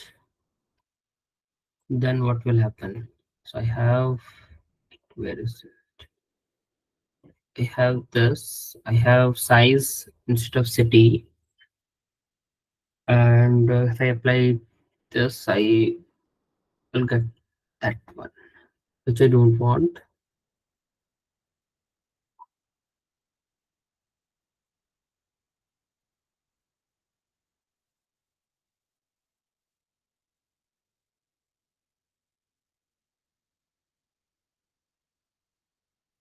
One hot coding for categorical data, aka nominal or discrete features. Categorical features are attribute value pairs where the value is restricted to a list of discrete possibilities without ordering. Types of object tags, names. Okay. I don't see anything which can help you doing that. There is nothing I can see that which can help you with transforming it in an ordinal way. There's only thing given for one hot encoding. Okay, we can move ahead, I guess. Sir, also this feature names will just give the read out the data, right? For each column, the value. Each column, the value. Yes, sir. In the previous question, the column name was city, right? Like here. And it gave the names of the city. So that is the use of feature names out. Yes. So get feature names out is what feature is this? So this is a city feature, but Chennai, like city Chennai, city Delhi feature, then temperature. Okay. So how it encoded it, that's what it is trying to say. Okay.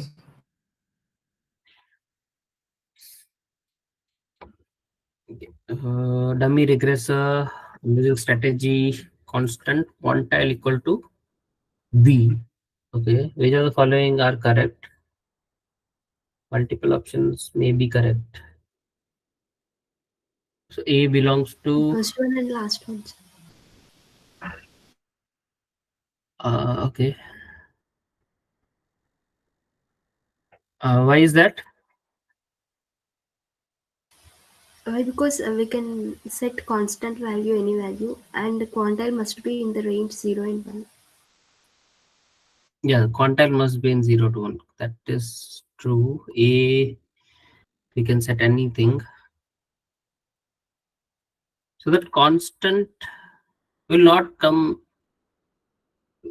be useful, right, when we are using quantile. Why is it there? I mean, we can. Huh? So all this is in sklearn.dummy or is it somewhere else? I mean, I've not actually looked at this earlier. This is in dummy regressor or dummy classifier. Maybe that's where also there. Dummy module. It's in sklearn.dummy, right? Yeah, sklearn.dummy. Yeah, sklearn.dummy. Then you will be able to see. So constant will be useful if I'm using the constant, right? Or quantile. The constant has nothing to do with it. We can set anything. Okay, it could be anything, integer, float, or array like shape also accepted. Okay. But for this question, if we are setting quantile as okay, strategy, some strategy. I don't know what strategy is there. Some strategy, not from this, I guess. Can we create a strategy by ourselves? So I'm not getting what does this constant parameter mean here? Okay, so when if you run this, you will actually get it. It's very easy. Like, so for every point, predict that constant value only. So you will have that as an output for everything, right? So see what's happening is x is there, y is there. You are training the model on, let's say, constant. Okay, and that constant value is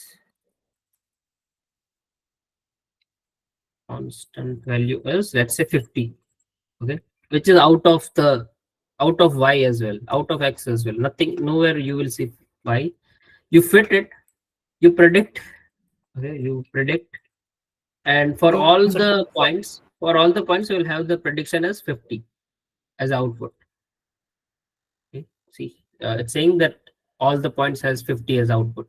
This is like dummy. That's what this dummy means. Okay. So there is nothing to fit here, right? And we have constant. Nothing to fit. Yes, you can say that nothing is happening here. But let's say if it's mean something, at least it's trying to compute mean something it's doing. For constant, it's not doing nothing. So if we provide both constant and quantile, then what it will do? Will it? Whichever strategy is there, that is important. If constant is given, then it will be useless, right? Constant is useless because on strategy this model is being trained. Yeah, but if you say strategy equal to strategy, what does that mean? That I don't know. That may be a mistake as well, possible. No, so that is a variable, that strategy. We might be choosing any to figure it out. median anything. You can put anything. Okay, which are following are correct. Okay, if it's mentioned like what is strategy, then okay. Okay, so what are the range for A and B possible? For quantile, it's true that it can't be out of 0 and 1. So 1 will be 100%, or quantile, right? 75, 100, 25, that is Q1, 75 is Q3. In this case, it will be 0.25, 0.75. If the value of coefficient is 1, then like y pred is equal to y actual, right? sum of square error, actual and predicted label. Sum of squared error should be 0, right? There shouldn't be any error. So squared error has very large value. Sum of squared error is equal to sum of squared actual and predicted label, actual and mean label. Okay, this is equal because R is 1 minus U by V, and U is actual minus predicted divided by actual minus mean. So D is correct. D is actually correct. So R square, that is R square formula. Which of the following is not a valid code? Okay, mean, median, mode. Mode we don't have. Quantile and constant we have. Okay, I'm using cross-well score, Sir, k-fold. instead of mode, we have the most frequent, right? No, that also we don't have, right? We don't have that in regressor. In this, we don't have, I guess. See, mean, median, quantile, and constant. Most frequent we don't have because the output y will be continuous, right? 0 to something or anything. It could be minus infinity or plus infinity. And what will be the most frequent value in that? There is possibility that there might be nothing, no most frequent or no mode present. All the values are singular.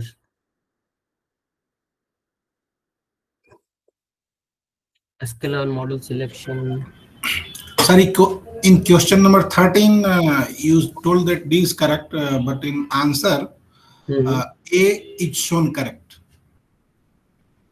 A is shown correct. Yes.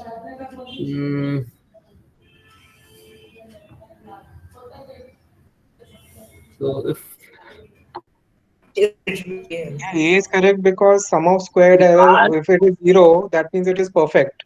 So R square explains the entire variance. So it is 1 minus U by V, right? So U is 0. Yes, that is Yeah, C. 1 minus y what? Y mean. Y predicted minus y true whole square divided by y true minus y true mean whole square. Y prediction mean is whole square. So Mean y prediction true minus y mean y true mean. It should be. No, I think you have written the opposite way. Prediction is the numerator, mean is in the denominator. Okay. Okay. So prediction is like, let's say I will write y hat, which is prediction, and mean is like this. Mean, yeah, y bar. Okay, so this is how it is, and yeah, y minus y mean is 0. Only then will this entire term be 1. If this both are equal, then only it will become 1, right? And 1 minus 1 will be 0. And what we want is 1. R square we want 1. Yeah, so R square 1, you need y minus y hat to be 0. Yeah, this should be 0. Okay. Not u. If u is equal to 1, then it will become 1. And 1 minus 1, R square will be 0. But what I want is this prediction error. This is 0. This should be 0. Yes. Thanks. That is ideal case, right? That is ideal case, correct. So this should be the correct. Dummy I missed out on, if you can just take 30 seconds, I missed out on this question 14. Why is the option wrong? Is it the English? 14th? Yeah. Which of the following is not valid? So this is not valid, mod. Okay. In dummy regressor, there is no strategy like mod. Yes, okay. this is mod. Session1 mod is a cross-well score, k-fold, linear regression.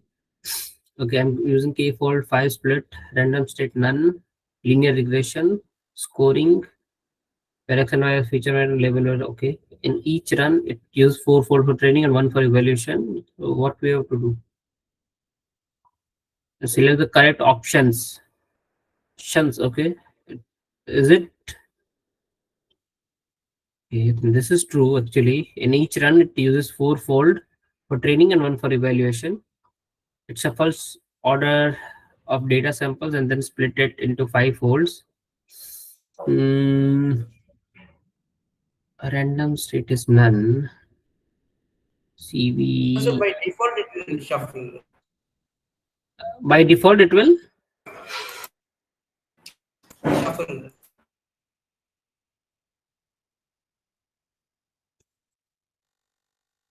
In each iteration, in each iteration, it shuffles order of data sample and then split it into 5 folds. Or there is a shuffle variable which has to be true.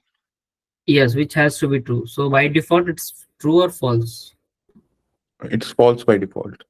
Okay. Then this is error used in above code is useful for targets with exponential growth. Error for targets with exponential growth. For that, we have that the log error, the mean log error, right? Okay. So yes, this sentence doesn't hold true, right? Target with exponential growth. What is the what quantity does the warm set equal true option as generated? 3 out of the following: learning rate, no; regularization rate, no; initial values of weight to be learned. So this is what it does. So if it's true, when you retrain it, the values will remain there. Like the training will happen from the learned initial values. Otherwise, there will be no initial learned values. Which of the following attribute will give the total number of iterations used in stochastic gradient? Give total number of iterations used. So the saying used, that will be an iter, right? Max iter will be iteration that might happen. Okay, so this is the space I'm giving, but an iter will be this much iteration did happen. So used, since used is used, I'll say an iter. Which of the following value of parameter, penalty, energy represent combined penalties available into It should be as an elastic. elastic net? Sir, isn't it n underscore iter underscore? Yes, sir. I checked in docs also. Okay, then yes, that is there. So maybe mistake in configuration. In randomized search of hyperparameter tuning, budget is defined by. Okay, this question is amount of time to execute, amount of computation allowed, number of sample candidates generated from parameter grid, number of iterations to complete. I guess amount of computation allowed. I think documentation says sample candidates. Sample candidate generated. I think I cannot fully recall it, but this Mhm. is because randomized theory also you have to specify sample candidates only. You don't specify computation, etc. Yes, we don't do that. I know that whatever the answer is, it's given in the documentation, but I don't recall it. Budget. Somewhere budget will.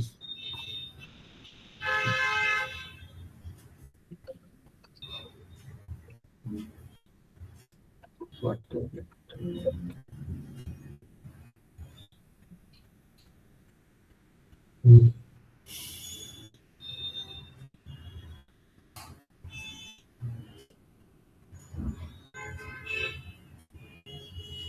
I am not sure about this, but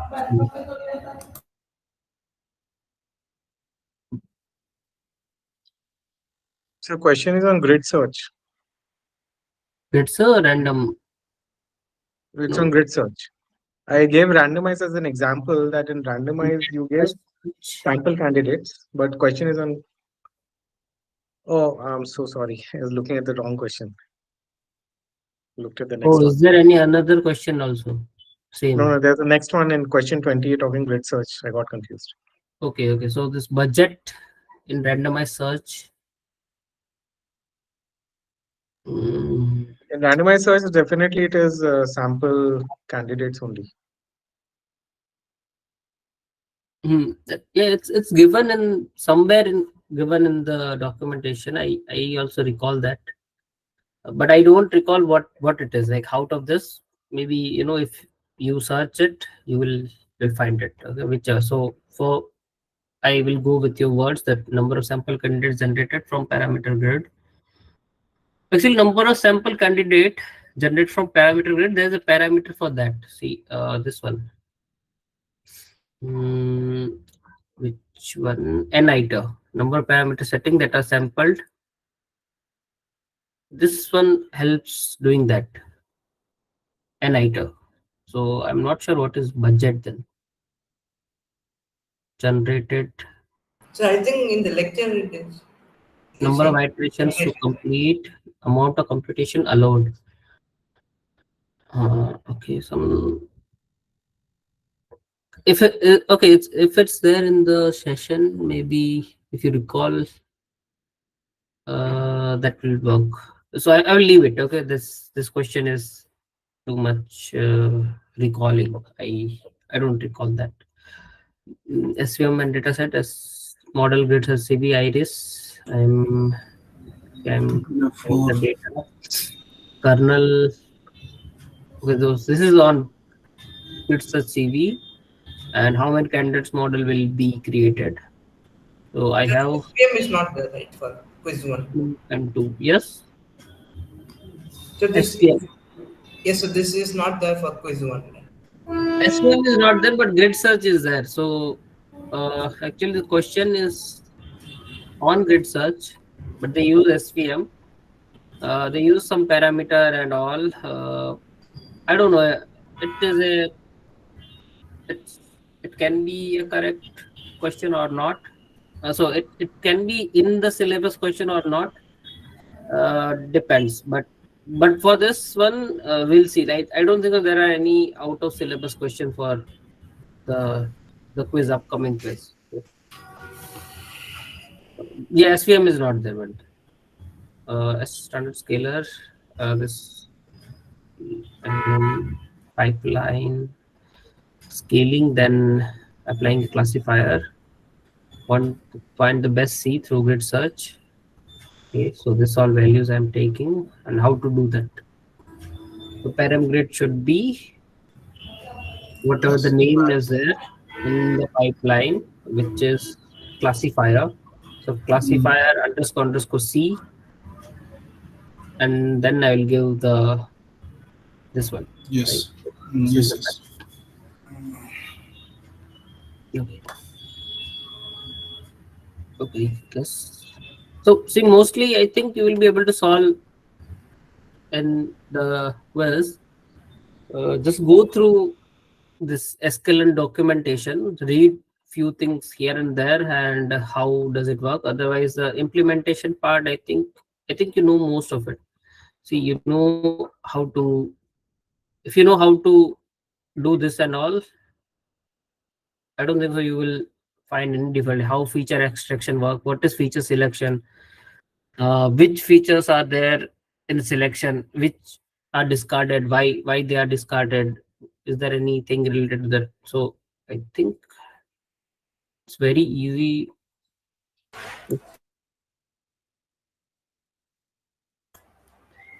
So, in which topics could we expect numericals?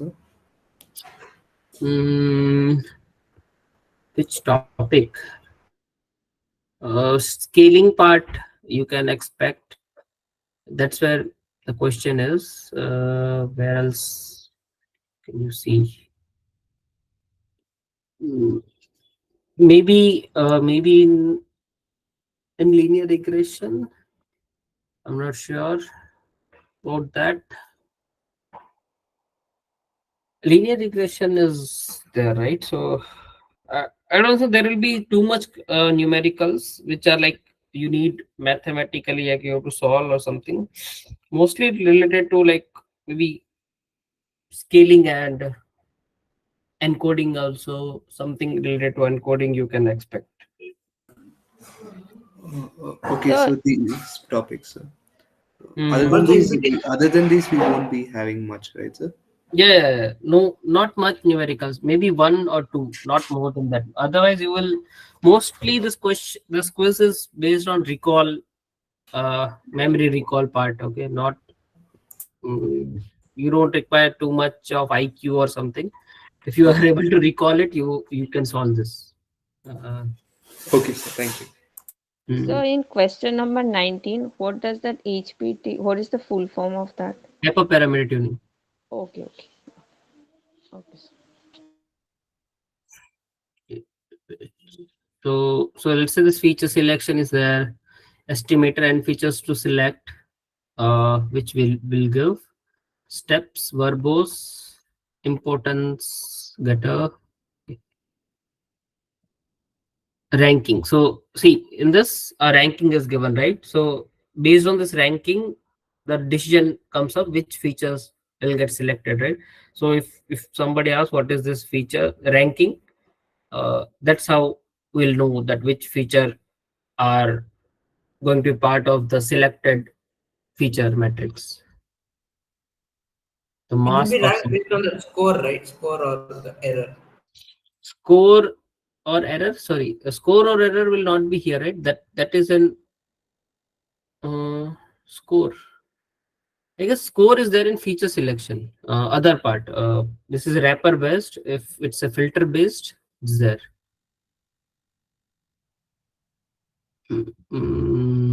So this is, let's say if I open chi-square,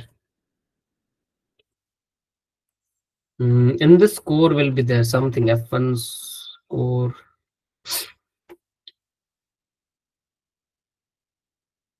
Yeah, you will have this chi2 stats and p values. So basically the stats you can say score.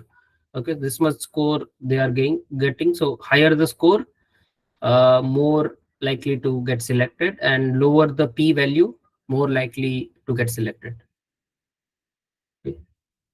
This you should remember. And in RF, Can you repeat, sir? repeat. Okay.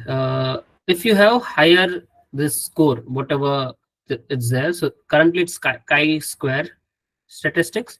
If it's higher the value, then that is more likely to get selected that feature. Okay. So see here the value is 15.3, then 6.5, then 8.9, and p value will be inverse of that.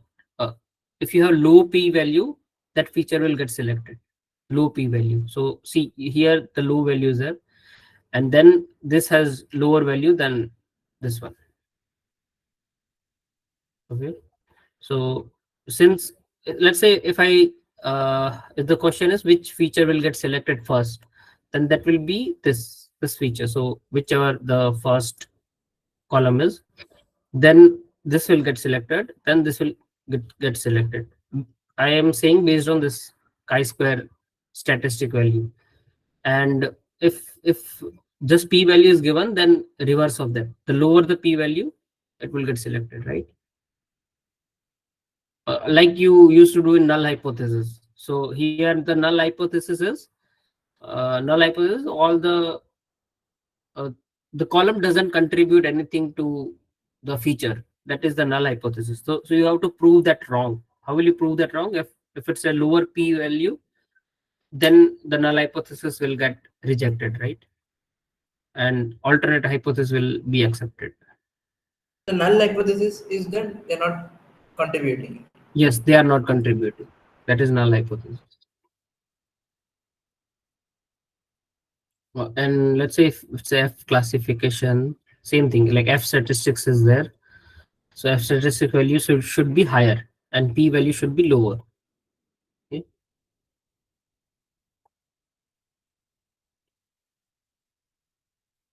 That's how we do in this.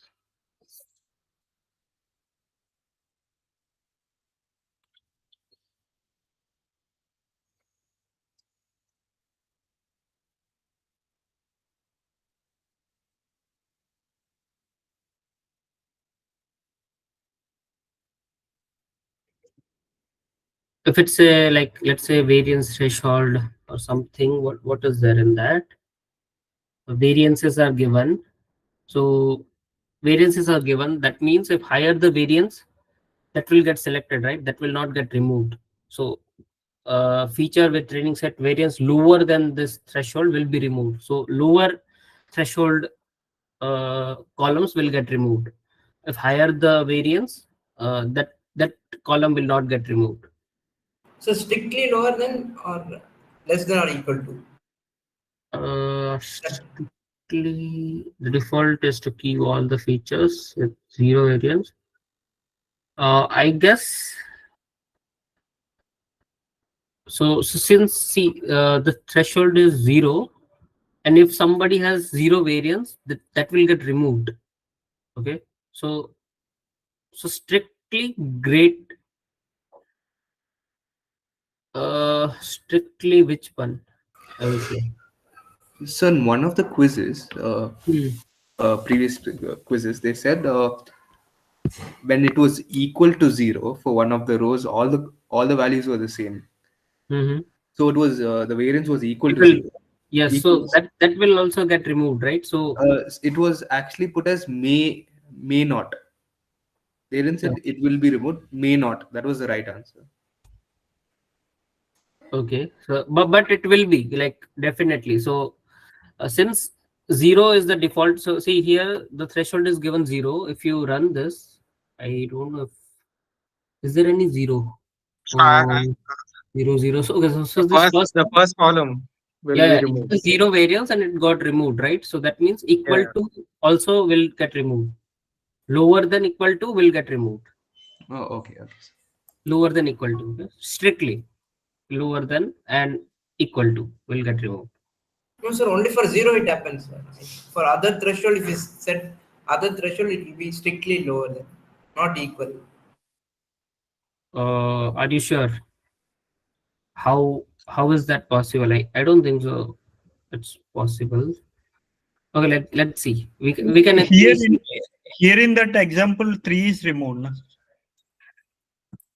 Here variance is 0, no? 3 by itself doesn't mean anything. The variance is 0. Variance is 0. See, here variance is 0. It's getting removed. So what we can do is, wait, what we can do is, I have X. Okay. What I'll do is I compute variance for that.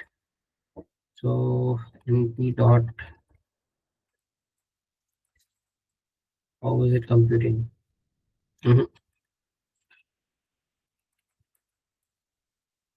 Okay, so along the axis, along the columns, I did, and 0, 0 0.222, 0 0.889, and something like this, right? So let's say I am using this one.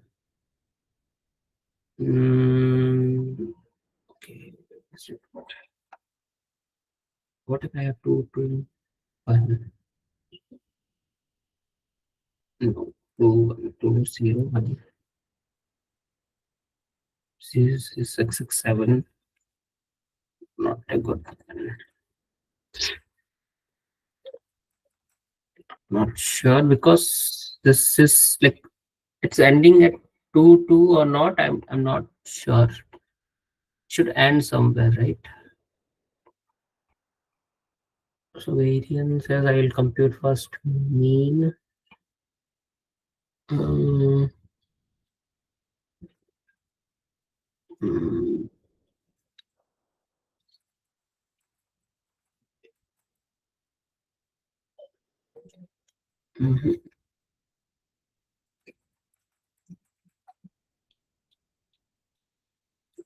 Not sure. Let's do this threshold.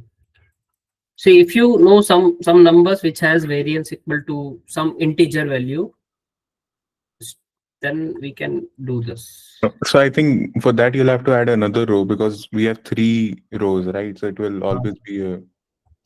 Okay, we can do that. So 0, comma, what?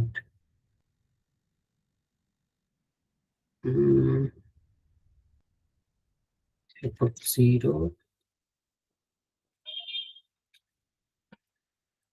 So what you can do is you can look at the values and put a threshold a bit above that and see if that is working or not. See, 0.25 will get removed, right?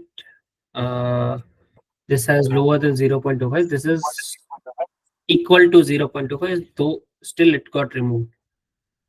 Correct? So less than or equal to? Yes, less than equal Less to. than or equal to. Both will get removed, right? So less than and equal to will be removed.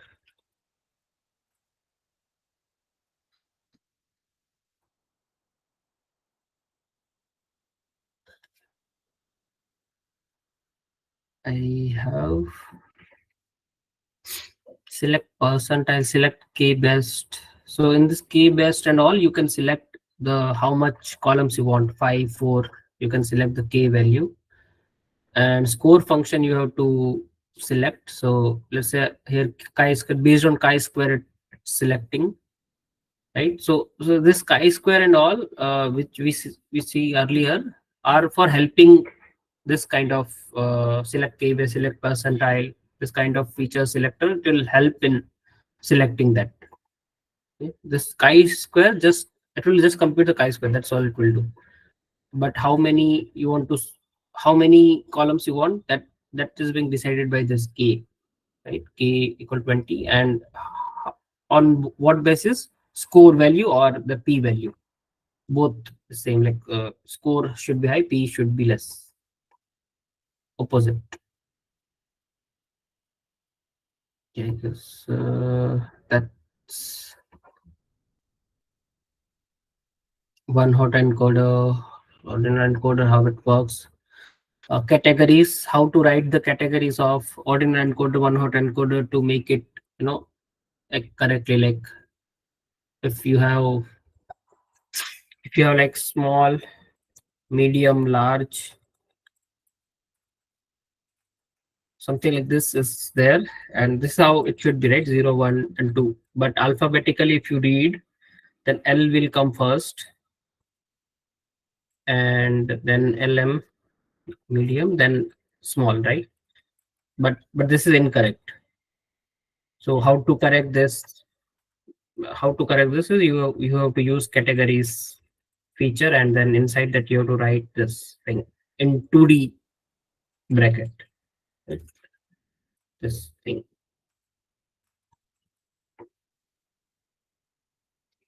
For encoding. For encoding, yes. This is for ordinal one. For ordinal one, I haven't made this as strings, but it should be strings, right?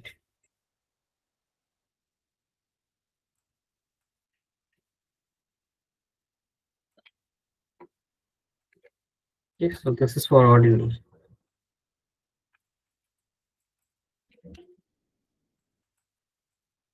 And for one hot encoder, the problem is not like this, but sometimes you'll see problem like your categories Jan, Feb, March, and some other month. So all the months are there, let's say, but for some month is missing, like April is missing from the data. So which data you got? April is missing, but you want to create the column for it already. You know that it does exist, or this month should be there. Then you can create the, like, you already prepare a column for it in advance, so that whenever the column will appear in future data, you don't have to worry about that. So for that also you can set categories as this all months, right? Again 2D, you have to write it in 2D only. Inside this months are there, strings. Okay. What else is there? Feature extraction, I guess dictionary vectorizer is there only. See through it somewhat. And encoding, okay. Imputing, okay. Imputing part. So in imputing, KNN took a time, but simple imputer is there. right? It's just very easy. Like it could be mean or median, constant is there, or most frequent. Right? So you know how to compute mean, that is average, median. Also, you need to find the middle value, right? The 50th percentile. Constant is you can set it to anything. Like let's say you want to impute, so null values are there. You want to give it as one number, like any exact number, maybe 50, 0, something. You can do that. Most frequent will also be there, but we use most frequent generally when we have categorical data, right? So most frequent is like mod, simple imputer. That's all there. And yeah, there is one attribute of this is, let's say this is simple imputer is there. What was it? I forgot that.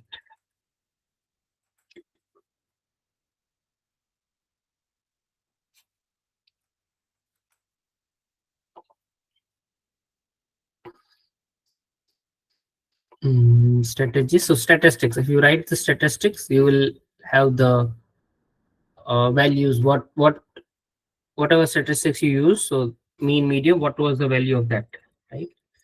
Or like, let's say this is the transformation you did.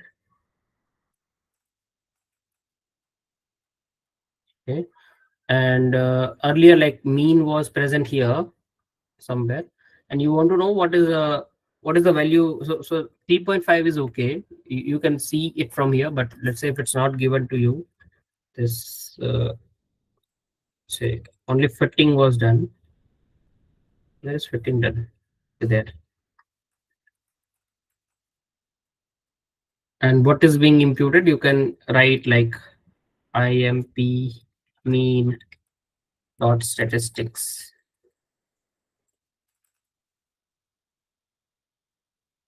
So that you know that for first column the mean is 7, the second 3.5, and then for third 6. So if you impute here, it will become 7, it will become 3.5, and this will become 6, right? IMP dot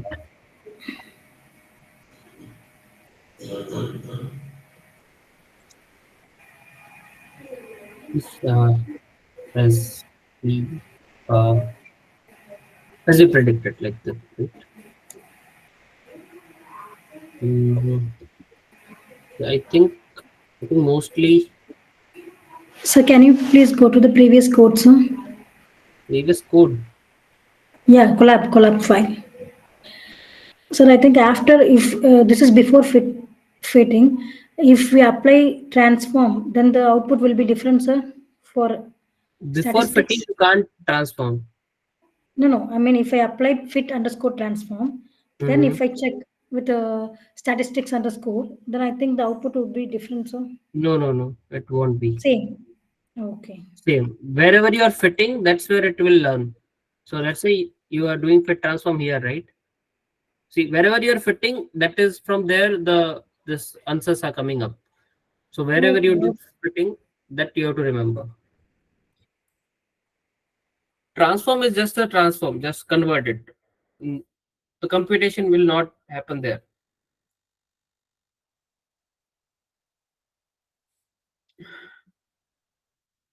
Okay. Anything else?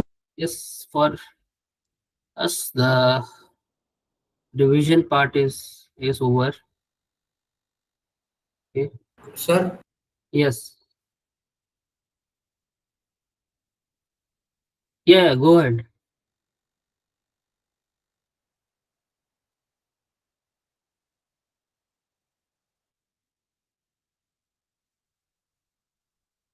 Hello. Yes, sir. I lost my internet. Yes, sir. Okay. Sir, for ordinal encoding, if we have to set the order, right? So. Yes, you. If it's not in the correct order, yes, you have to set the order. No, sir. You have to just write the list or what? I just list, but list in the list inside a list. So like a 2D list. Yes, sir. If you just write list, will it change? It will not work. The error, it will throw an error because it expect that like I said, like all those feature transformers like ordinal or one hot encode expect the 2D data will come up. So since 2D data is there, let's say for first column you want some kind of encoding. For second column you want different kind of encoding, right? So that's why you have to write 2D list.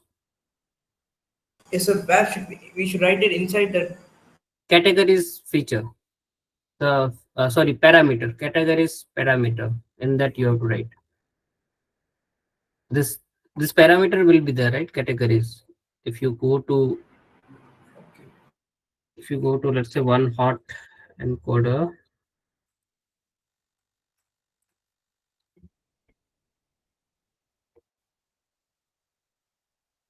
you will, so this is categories as a parameter given to you. In that you have to write. I think an example, handle unknown, inverse transform. Okay, it's not given here, but here in this you have to write categories. As a categories you have to write. So this column, this feature is there, right? Category feature that you have to use and you have to write. So this is list how to write. It's given here. Categories, I hold the categories expected in the ith column. The pass category should not mix strings and numerical values within a single feature and should be stored in case of numerical values. So in that order, it will be labeled, right, for ordinal encoding. Ordinal encoding, yes, it will take it as a categories depending on how you wrote the list. It will create a new feature, right?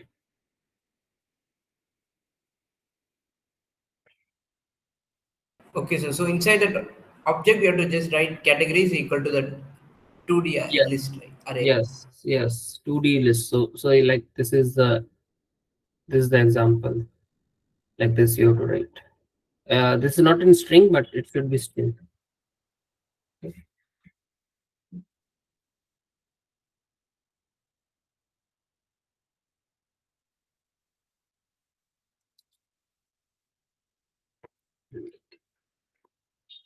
Okay.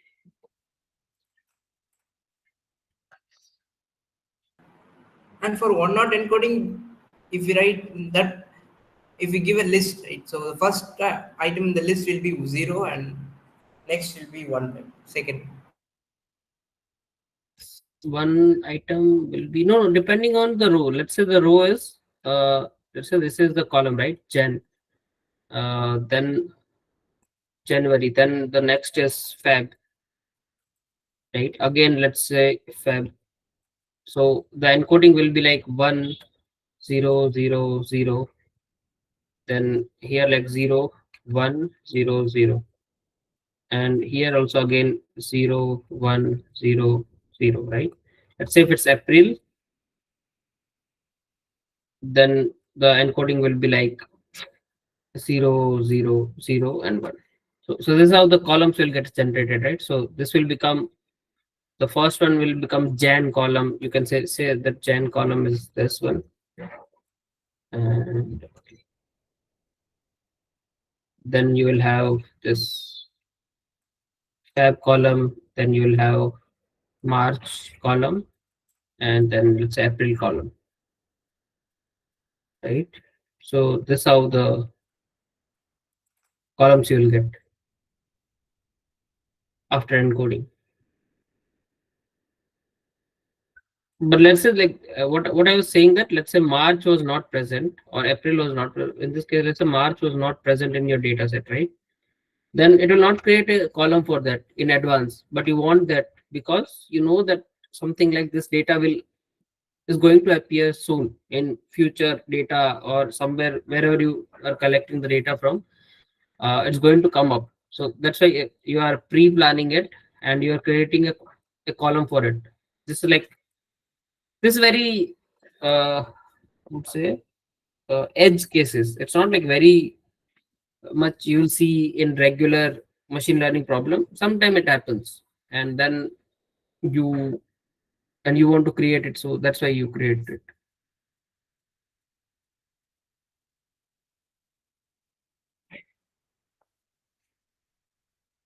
Anything else? Sir, what about K-fold and stratified shuffle shift? Do we expect any questions from that?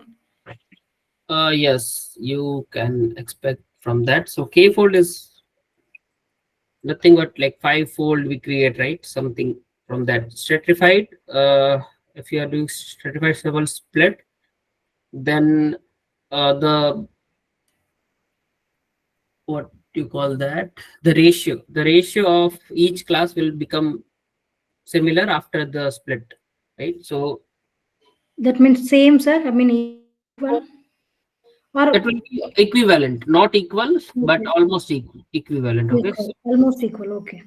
almost. So let's say in data set you have cat, dogs, and elephants. So this is the categories. Okay, this is in what any column you can choose in stratified, but generally what we do is generally it's y. Okay, most likely it's y, but any column you can choose, depend on you. But let's say this is the y, the target are either it's cat, dogs, or elephant, and the data contains like 50% of this, 30% of this, and 20% of this kind of data is a y.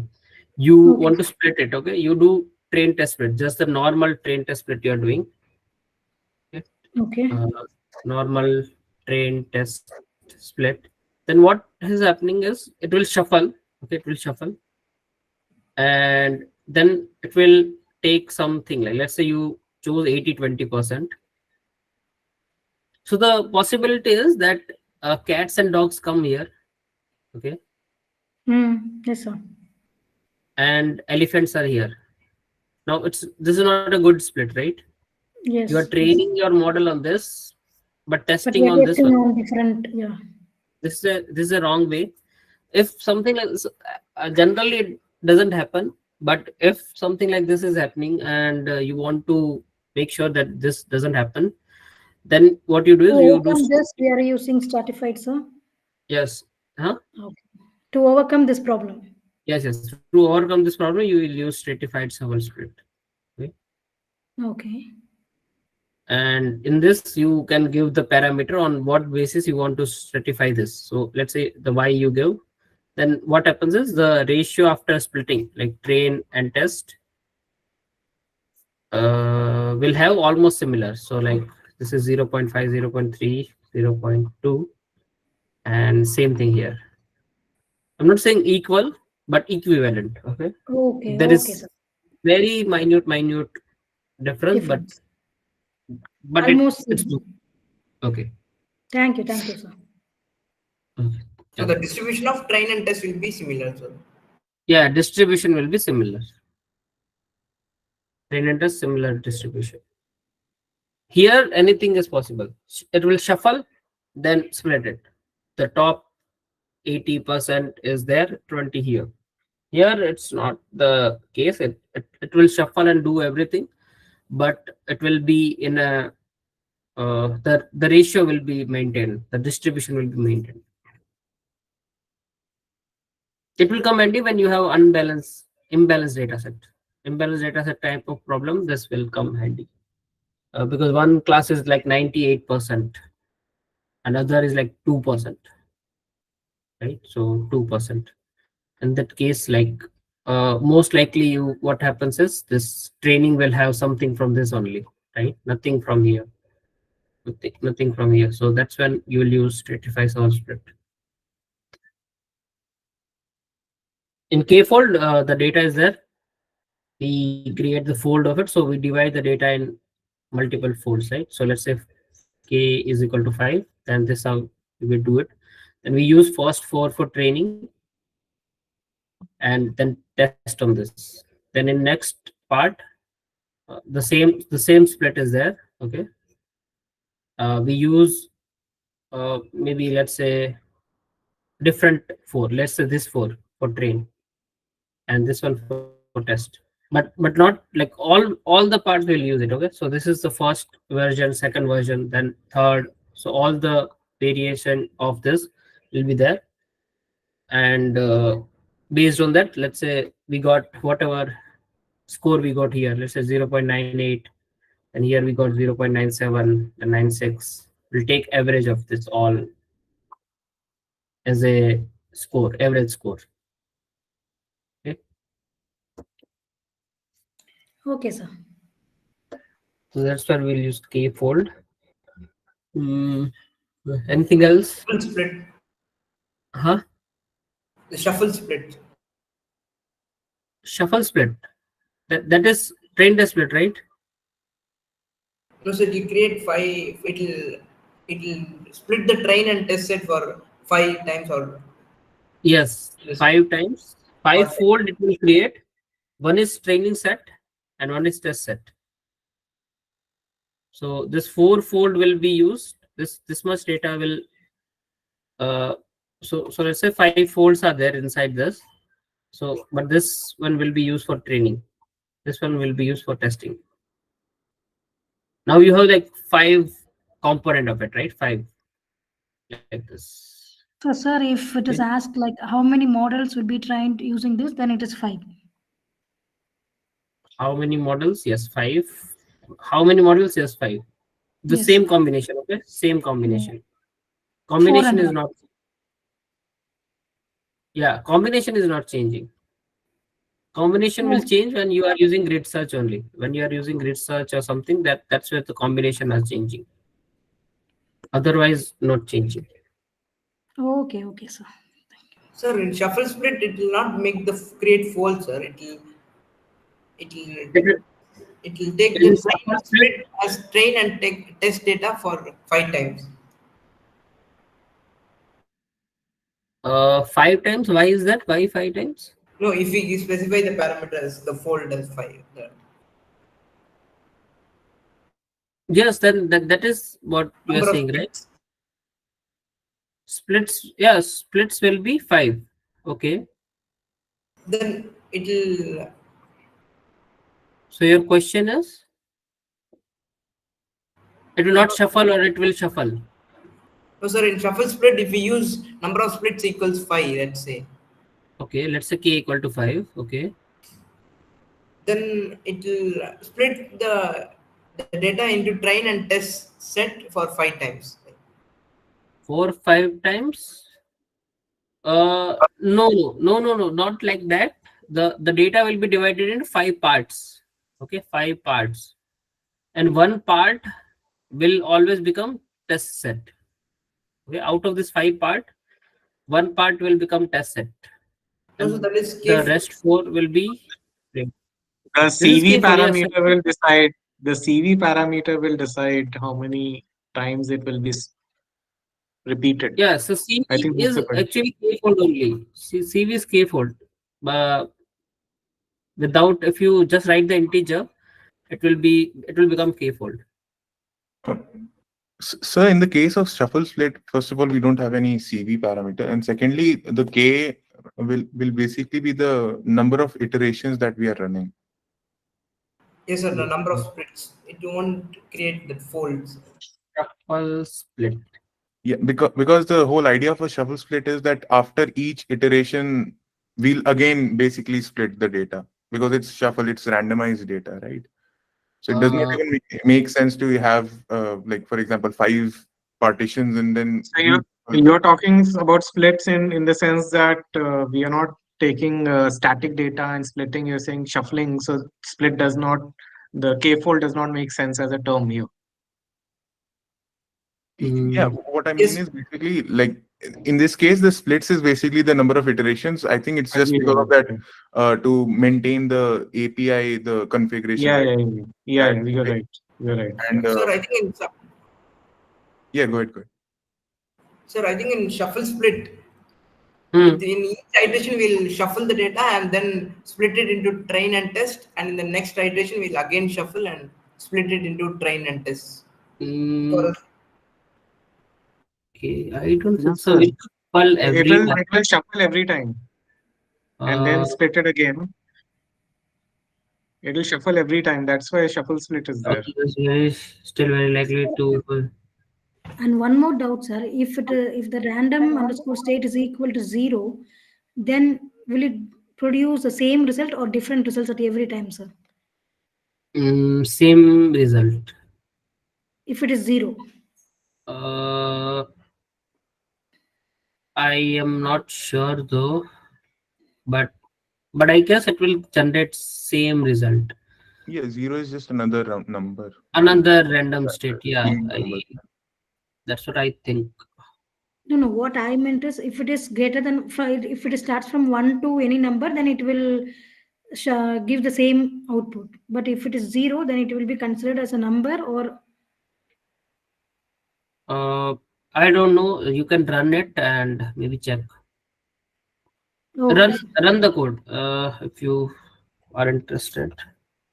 0 won't make any difference. Like 0 is just like another integer, and it's just a seed number for that random state. Okay. So it will give different output only. Oh, sorry, it will give same output. Same out. But just in case, run it. I see sometimes Yes, sure, sir. when we know Thanks, that it might happen, but something else happens. 1, 3. Okay, I'm not sure if it's shuffling every time, but it's true. Like it might be shuffling every time. Okay. What I'm seeing here is 401304, then 4025 1240, 521335. Okay, I'm not seeing any pattern in this, so maybe shuffling it every time, then splitting it.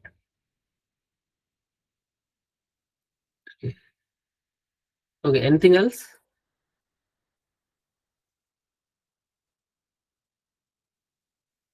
Sir, I had just one question from previous year. Mm-hmm. I'll just share my screen. Okay. Yeah, go ahead.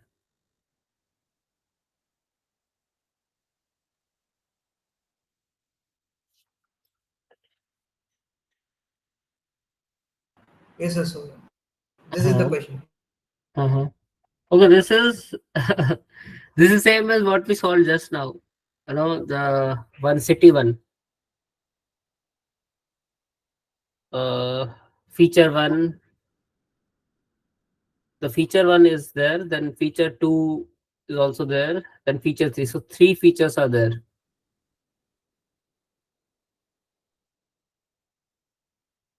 If you remember the city kind of problem, 3 features equal to 3 columns.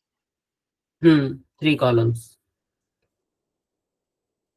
And wherever you are seeing 0, that is like null values. But in dictionary, I remember that whenever you apply dictionary vectorizer, the null values will be represented as 0. So I know that 0 zeros are not there in the data set, but it will show them as 0. So also it should be comma, right? After it is dot. So it should be what? Sorry. It should be 3, 1, 0, right? It is not comma. It is dot. Dot is there. That is like the way of printing or something, showing the thing. I mean, the dot is there because it's trying to represent data as a float. Generally, that's what happens. The data is being transformed to float, not integers. By default, that's what happens. But if you want it in integer, you have to change the data type. So also when we write sparse equals false, right? So the output will be a numpy array, right? It won't be that. Yes. Sparse matrix. Array. Yeah, it will be array. Yes. It won't be sparse. So we can set like this sparse equals false or .2 array, right? After we initialize. Yeah, both. You can, whatever convenient for you, you can do that.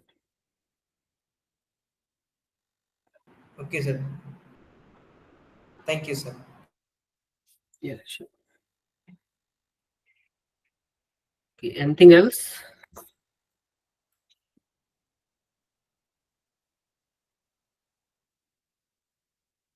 Okay.